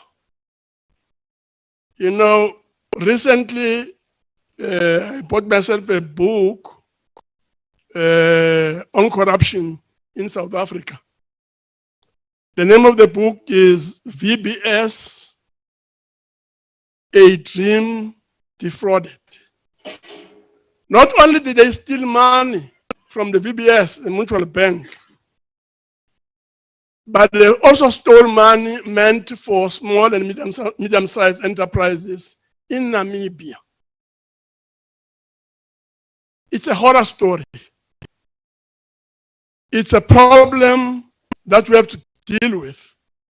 It's a problem that should not just be left to those who are elected public representatives or those who are in government.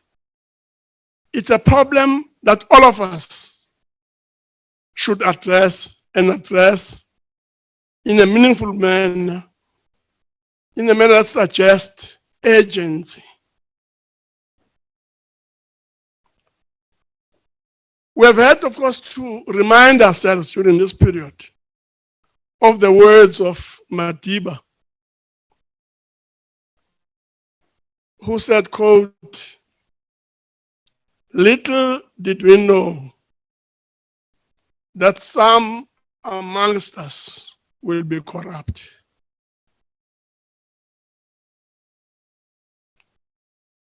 Of course, one can say that Madiba never thought about it. In all his years in the struggle, in all his years on Robben Island, and so on. But all of us have been seized with enthusiasm, and all of us have sought to direct our energy on rebuilding South Africa. But of course, as I've said, this question of corruption is real and is a problem that we have to deal with. The Chinese have a saying which I think captures the situation on how we should be guided in grappling with this question. The Chinese say, do nothing against the revolution. They say, do everything in support of the revolution. So the question we need to ask ourselves is a simple one, really. Are we doing everything we can do as we speak to support our own revolution and to improve the quality of life of our people. If not, then we need to assess ourselves properly and to define ourselves a new task which has already been identified and put forward. That we must look at the task that we have set to ourselves as a country and do everything possible to ensure that these tasks are realized. So we need to set very, very high standards indeed for ourselves and strive to realize what we have said should be done. The other issue I want to raise is a matter that at some point I discussed with the Reverend Behana here. The whole question of investing in the direction that ensures that we produce quality leadership. Now, no country in the world becomes successful unless it develops high quality leadership that is able to drive the country no matter the difficulties, drives itself in the direction of ensuring that the tasks and the goals that we have set for ourselves are realized. I want to end, Chairperson and Program Director, by saying that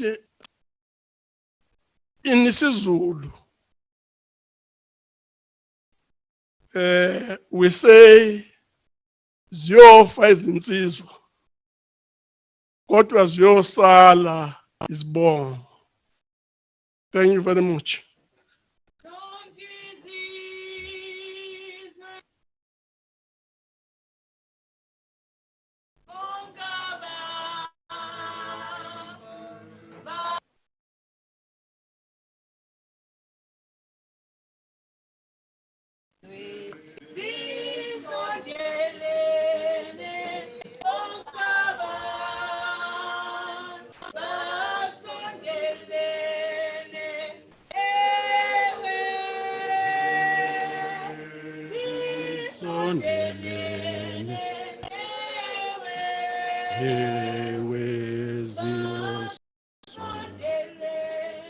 Honorable Masondo, thank you very much. We heard you.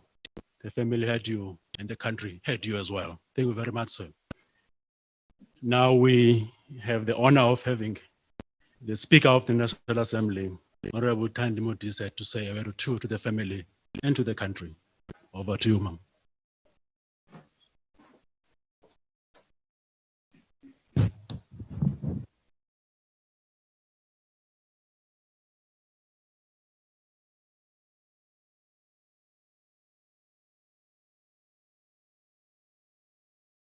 Lelapa la ga Makwetu, lelapa la ga Makasi, all the extended families,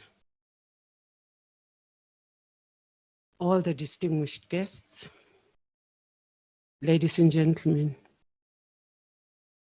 When we got the message of the passing of the AG, and please note that to us he is the AG,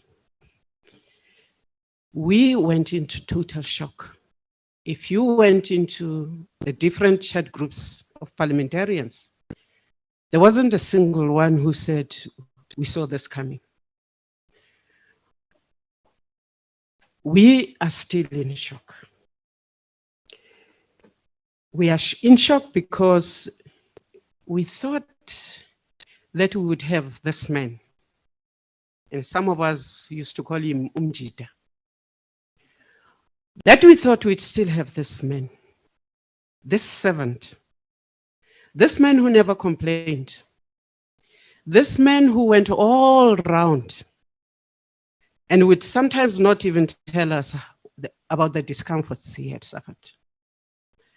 This man who had the ability to talk to you directly, ask you hard questions without touching your dignity. This man who had the ability to ferret the truth out of the most interesting characters we have, sometimes leading government structures, without coming across as aggressive, but get his facts he would. This man who would dispense advice and instructions and still leave you feeling you are the cleverest thing working on Mother Earth. So, sibhlungu, we are hurt, but we are also very proud of a man who's never, ever made his health issues a reason for not performing. I told my kids that I was lucky when I was thrown in the deep end to become a premier. I fell into the period yeka tatunombembe. The toing and froing between the province and the office of the AG enabled me to stand here today and say, and Msadu Uzondo, because of the interactions with this office, the advice, the cautions, the respect I had for this office to go back to my province and to try and fix things.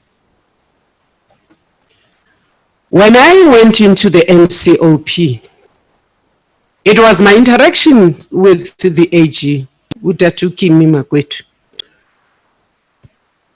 which pushed me to do a review on the structure of the National Council of Provinces and come out with a report which is in the hands of the governing party, which said, we doubt that we are doing what is right about Parliament and about the House of the National Council of Provinces. Because there are two important things that we do have as public representatives. It is not just to make speeches on the floor of the House.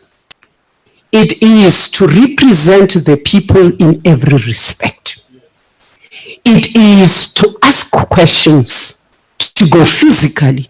It is to report and to interrogate not only the executive, by the way, but even ourselves. And that is why the reports we generate when we go all over come into the House and are debated. It is this interaction with Makwetu which led us to say that in fact Parliament in its entirety since 1994 has struggled to actually exercise its power of the pulse. Because Parliament should be exercising that. Years ago when we started fighting about it, there was a relenting attitude. Okay, allow them to pass the money bills, but make it in such a way that Parliament is unable to exercise its power to amend, to change, to restructure the budget in totality. Now, the relationship of the Office of the Auditor General and Parliament is unique. It is important. It is important because the AG straddles all the executives, straddles all the spheres of government, but also is the office that I think even audits the other chapter 9s and the chapter 10s. And therefore there is immense power that you find in this office. There is immense advice and lessons that are dispensed from this office. And we have been lucky so far in the era of democracy that the Auditor Generals we have had have not spared us, have not disappointed. And therefore I want to say that we will not forget the lessons we learned. We will carry them. We will not forget the man. I saw him dancing once at the Jazz Festival in Cape Town, and that is where we started calling him Umjita.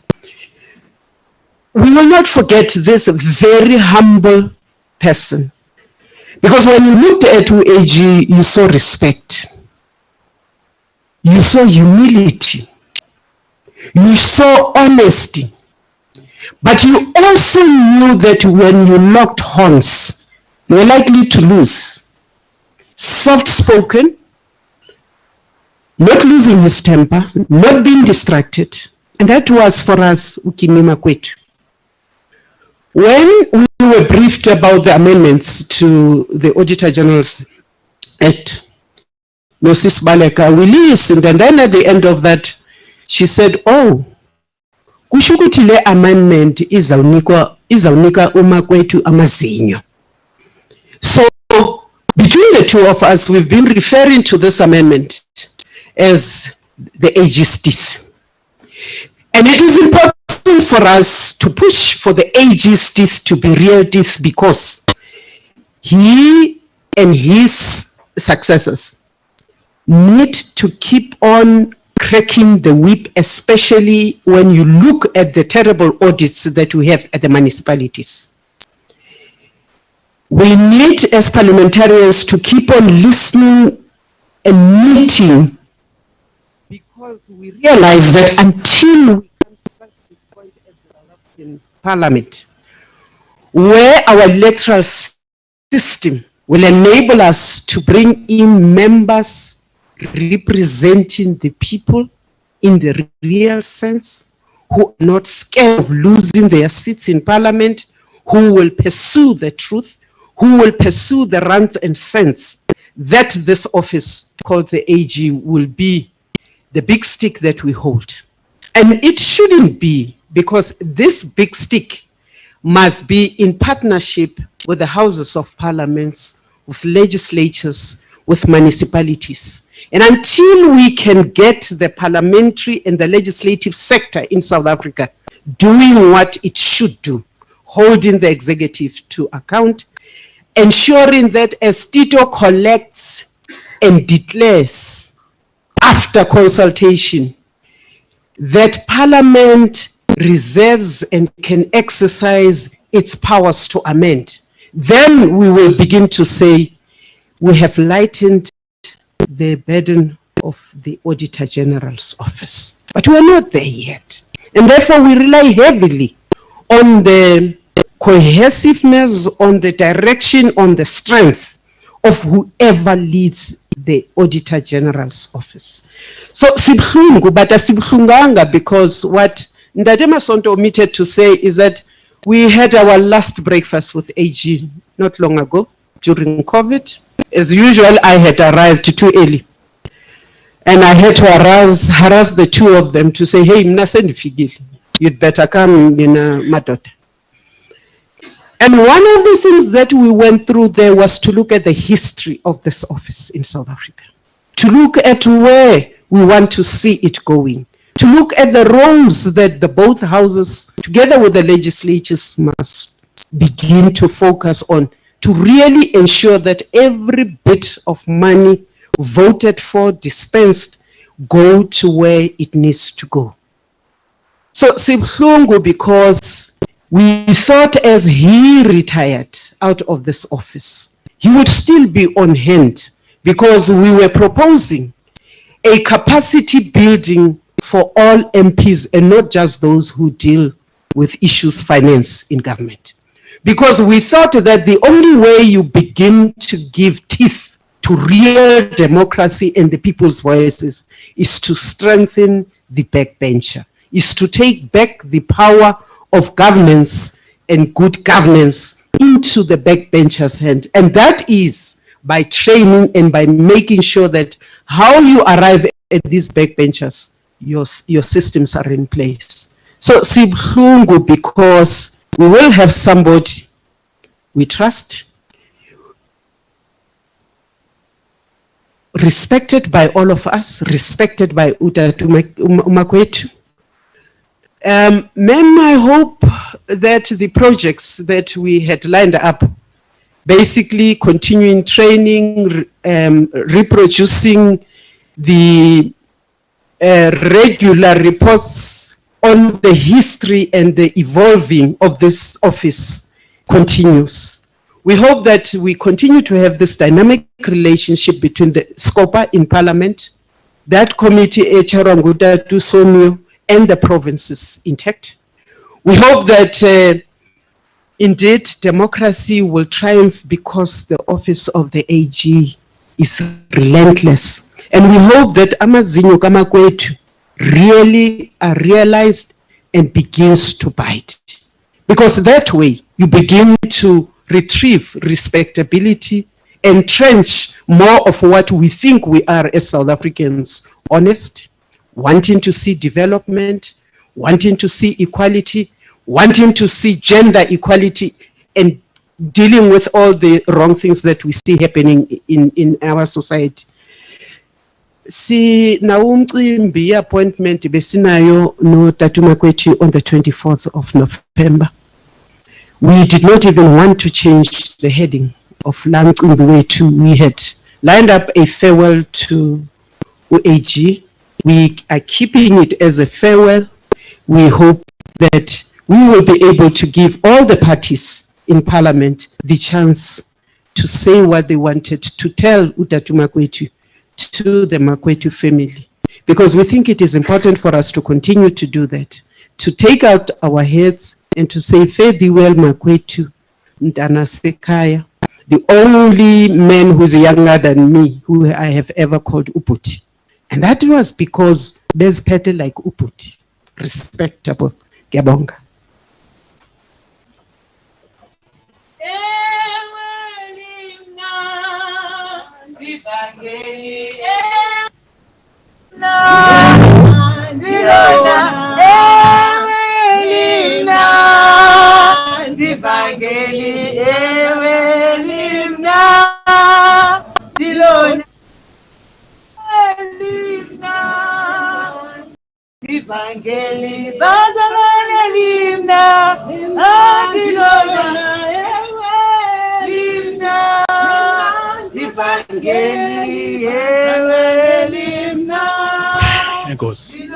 Thank you very much, choir. Great words said here.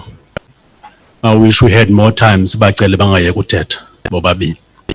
Mama Akulu, but I'm disappointed a bit in that I thought you were going to be very long, no Tatu Masono, but you didn't, because today I wanted to have an opportunity to say order to you and to Tatu Masono. Now you finish on time, I can't say order to you. Your time is up. That's my disappointment. Thank you very much, Mama. As I said to Bauma Sono, the Honorable, the family has heard you, the country has heard you, the world over has heard you as well. Thank you very much. The next item on the agenda, the item ebaleka kakhulu as well. Eka mama wekhaya, the message from Mrs. Makwetu, Mrs. Miranda, which is going to be read here by Ufeze Kabaliso on her behalf. Inkosi yakho Mrs. Fezek.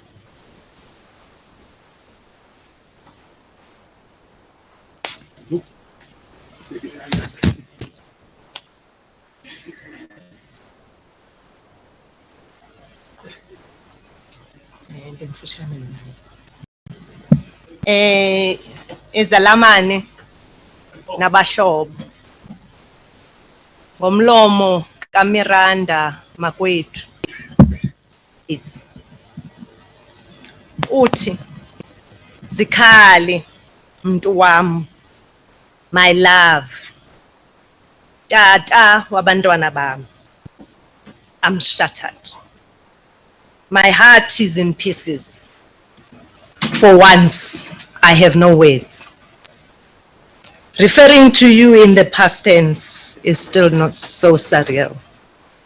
I honored your wish to keep quiet about your cancer because you wanted to live your life as normally as you could. We battled your cancer journey together and left no stone unturned. I have no regrets, but I can't let my guard down and bow down to the disease. It hasn't won. You were so much more.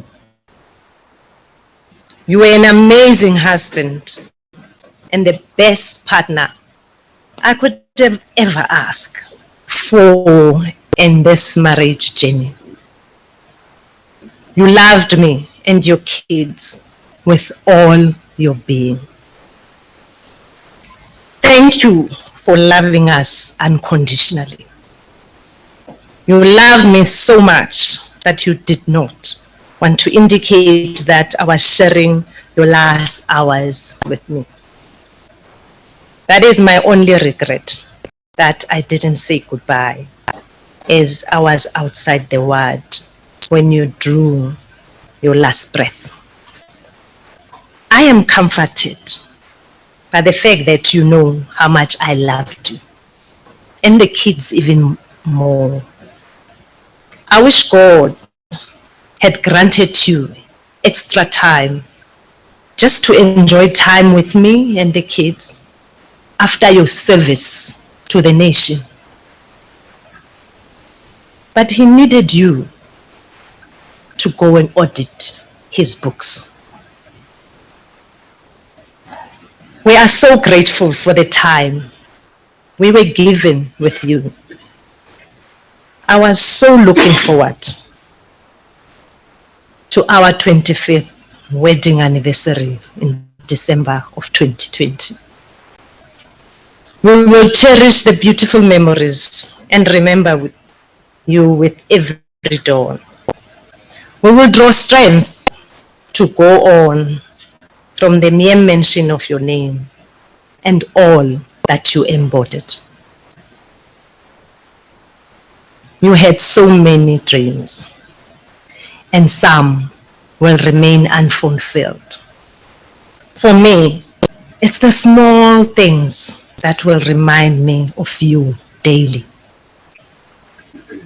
Your chuckle, your horse laughter, your kiss on my forehead, your jokes, our morning coffee, and so much more. Rest now, Zikhali wami. Reluctantly, we have let you go. You were a special human being, simply the best. My heart is in pieces. I am broken. You were the better part of my life. Rest now, my love. You have earned your wings. It was an honor to call you my husband, and a privilege to be your wife. Goodbye for now, my love. Till we meet again, I will always love you, Kimi. You will always be the one. Thank you.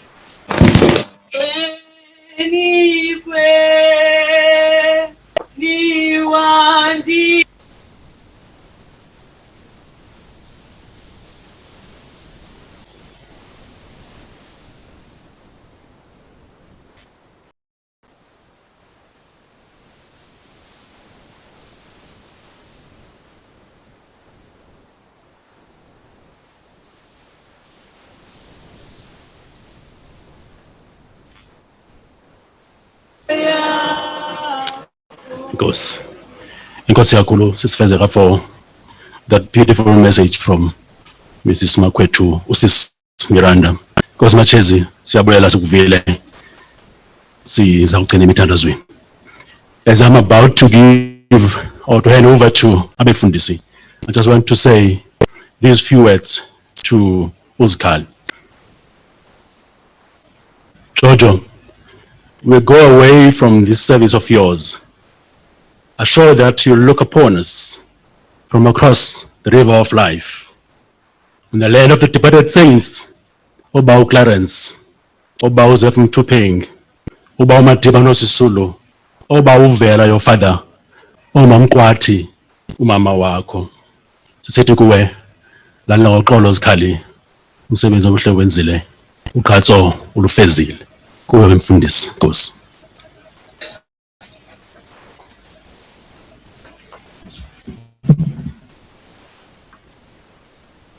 Imnandi yakho.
Thank you very much, the program director. I think I was sitting here, I could see that as you were much, you were trying your best to control time, but God's providence proved otherwise. Since the day Kimi departed, I have been attending to that home, and I've been ministering to that home almost every day. The reason why I did that, I met this young man when he was about 13 or 14 years old in Cape Town. When he walked, I was a scoutmaster in the scout center in Guguletu. He comes from an area, NI38. I wonder if you know Guguletu, NI38 is very close to NY6. NY6 kwakukho kuthiwa ngamahudi babesoyikeka kabo bantu abo. So he walked into the door of the scout center and says he would like to join the scouts. I had to ask the troop leader to assist me to assessing if it's not a plan Yamahudi to infiltrate. The reason why he's a scout, in the scout movement, it's a pity we don't have it now. It's a great pity in this country. There are certain things that lay the foundation for a child. The first one, the child is taught to make a promise. And the promise has got 3 pillars. On my honor, I promise to do my best, to do my duty to God and my country, to help other people at all times, and to obey the scout law. And the first scout law was saying a scout's honor is to be trusted. That's why you hear all this. And goes on and to say a scout motto is to be prepared. And it goes on to say when there's time of a scout to leave, we say he has gone home,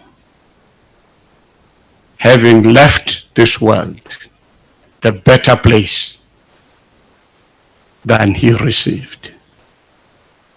So, having had the privilege to speak to this family, I was happy to see Reverend Modo here. to say a few words. Why Reverend Molo? Is because Reverend Molo represents the ecumenical fraternity in this country. The Auditor General is bigger than just one denomination. It belongs to the broader church within the Christian faith. Is coordinated at the ecumenical organization called the South African Council of Churches. That's why when he came here, I requested him. I thought Bishop Mbumlwana would be here, the General Secretary of the South African Council of Churches. But Reverend Molo works with him. That's why I requested him to say a few words ecumenically. So we will request Reverend Molo. After Reverend Molo, we will allow Utata Ozakwenza Ilislombulelo. And then after that, I'll do the concluding prayers, and then we go and bury the body. Please, Reverend Molo.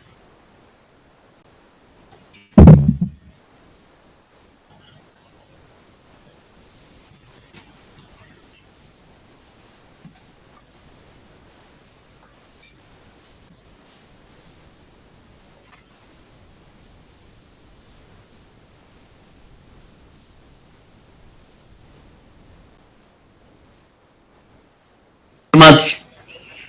Thank you very much, Gumfundisimana, for the invite.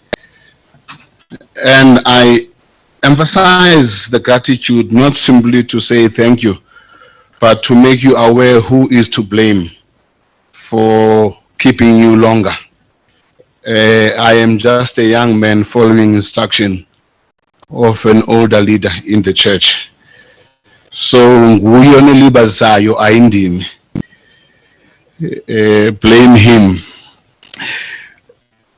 I really didn't come prepared to say anything because, Sis Miranda, I spent an hour and a half with you yesterday in your home, and I reflected with you in the best possible way the condolences that I wish to convey to you and your children.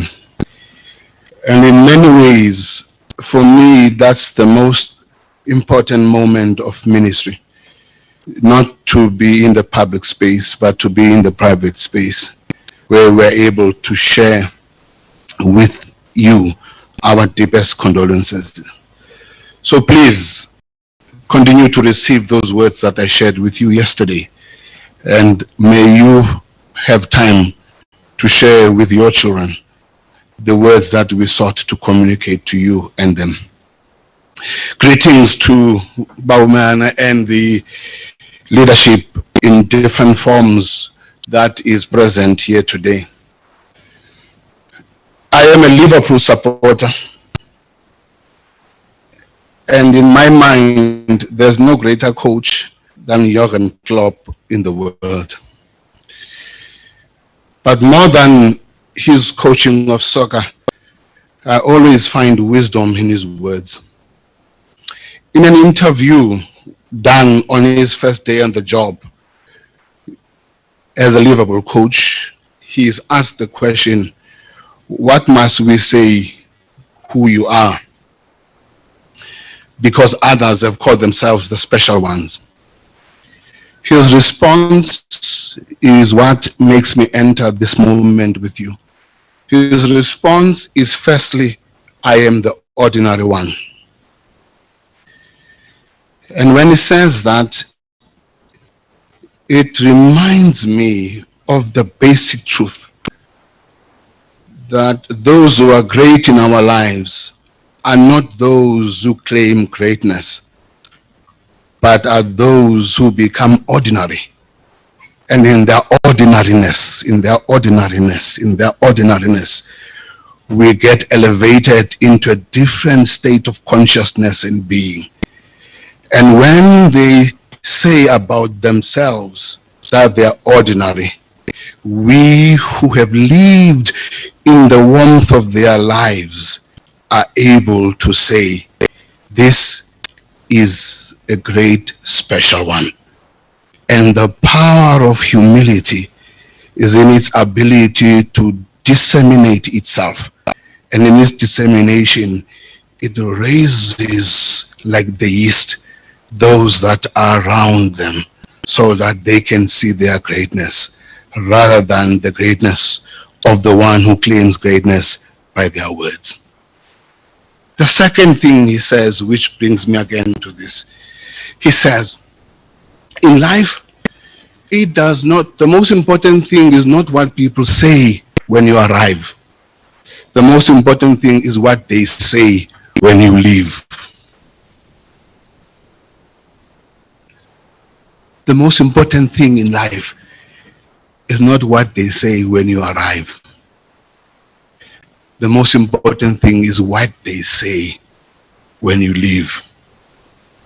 And we, as the South African Council of Churches, under the leadership of the General Secretary, Bishop Malusi Mpumane, upon hearing on the departure of OAG, Mr. Kimi Thembekile Makwetu, released a public statement, which is not in our habit to release statements, because sometimes when we release statements about people, unewari ngoba uzakhupha statement kanti suphina kazondo isendleleni. So we release this statement with a deep sense of pride and conviction. And this is what the SACC said on the 11th of November. It says, as the South African Council of Churches, we are deeply saddened by the news of the passing of the Auditor General, Mr. Kimi Thembekile Makwetu. He was a model of humble excellence, a paragon of what a South African civil servant should be. Unyielding on his demands on government departments, agencies, and especially our grossly errant municipalities, he laid clear benchmarks of accountability. In his words given at an SACC webinar this September on the character and anatomy of corruption, value of public money is measured on whether it reaches its intended destination of public service. Close quote. In his honor and memory, all South Africans and others in positions of responsibility for public finance must ensure that this value is religiously observed. Public money must reach its intended destination. We send our deepest and most sincere condolences to his family and colleagues. May his family be comforted by the beauty of his service, and may his soul rest in eternal peace and rise in glory. Upon being ambushed by Utatumeana, I then sent a message to the General Secretary and said, General Secretary, I'm being ambushed here. They want us to say something. And then he sent me this message, and I'm going to read it. In April, Kimi called me to say he's afraid there's lots of money in the COVID package, and it may be the target of large-scale corruption, and saying we should put heads together on what can be done. I advised him that we at the SACC have made submissions to government on corruption busting and said, I quote what the SACC said, Mpumane writes, the SACC is very much alert to the reality that the rapid response we needed to employ in dealing with the crisis we face has made us vulnerable from those who are unscrupulously and are committed to exploit our resources through fraudulent means. In the rush of the moment, corruption does take place, and others will be seeking to gain by the increase of prices, taking advantages of the desperate needs of our people. Our justice system needs to ready itself to arrest and prosecute those who believe this is the best time to steal and exploit the people. A public campaign that involves evidence collection and preservation must be undertaken as part of our collective response to the current crisis. Special courts to deal with serious COVID crimes would send a strong message on these matters for all time, close quotes. This submission was made in April, before we were hit by the headlines in June, July, and ever since. His passion for his country, his commitment to serving his country, is an emblematic representation of the best of who we are. Indeed, Makwetu, as I seek to sit down, to just remind you that we who are here can only walk a step away from you as you learn to journey with the loss of the one you love. We are unable to walk in your shoes. We are unable to carry you and your children through this moment of darkness. All we can say to you is, hopefully, when you feel lonely, there are voices that you will hear that will remind you of the power of the love that you shared with your husband. I said to you yesterday, the greatest gift you and your children have given this nation is a husband who is satisfied with who he is and doesn't exhibit insatiable appetite for material things to confirm who he is. The love that you gave him enveloped him so much so that he knew the best of his is not found in the possessions he owns, but his riches is found in the love that surrounds him through you and your children. Indeed, if it is correct that he is a jazz lover, you became the harmony and the melody that allowed him to traverse that old beautiful John Coltrane meditation on love train. And if he is a jazz lover, as he journeys in the coloring and the timing and the creativity that comes in the moments of jazz, where beauty is allocated, is presented in the individual creativity, yet in the general structure of life. As he listened to John Coltrane and meditated on his love for you, when you are sitting next to him and the silences of the moment take him to places of your touch and love in the presence of the power of the cancer itself, and he turns and looks at you and says, thank you. And in that moment of turning and saying thank you, he connects with something more beautiful than the power of cancer. He connects with something so beautiful that transcends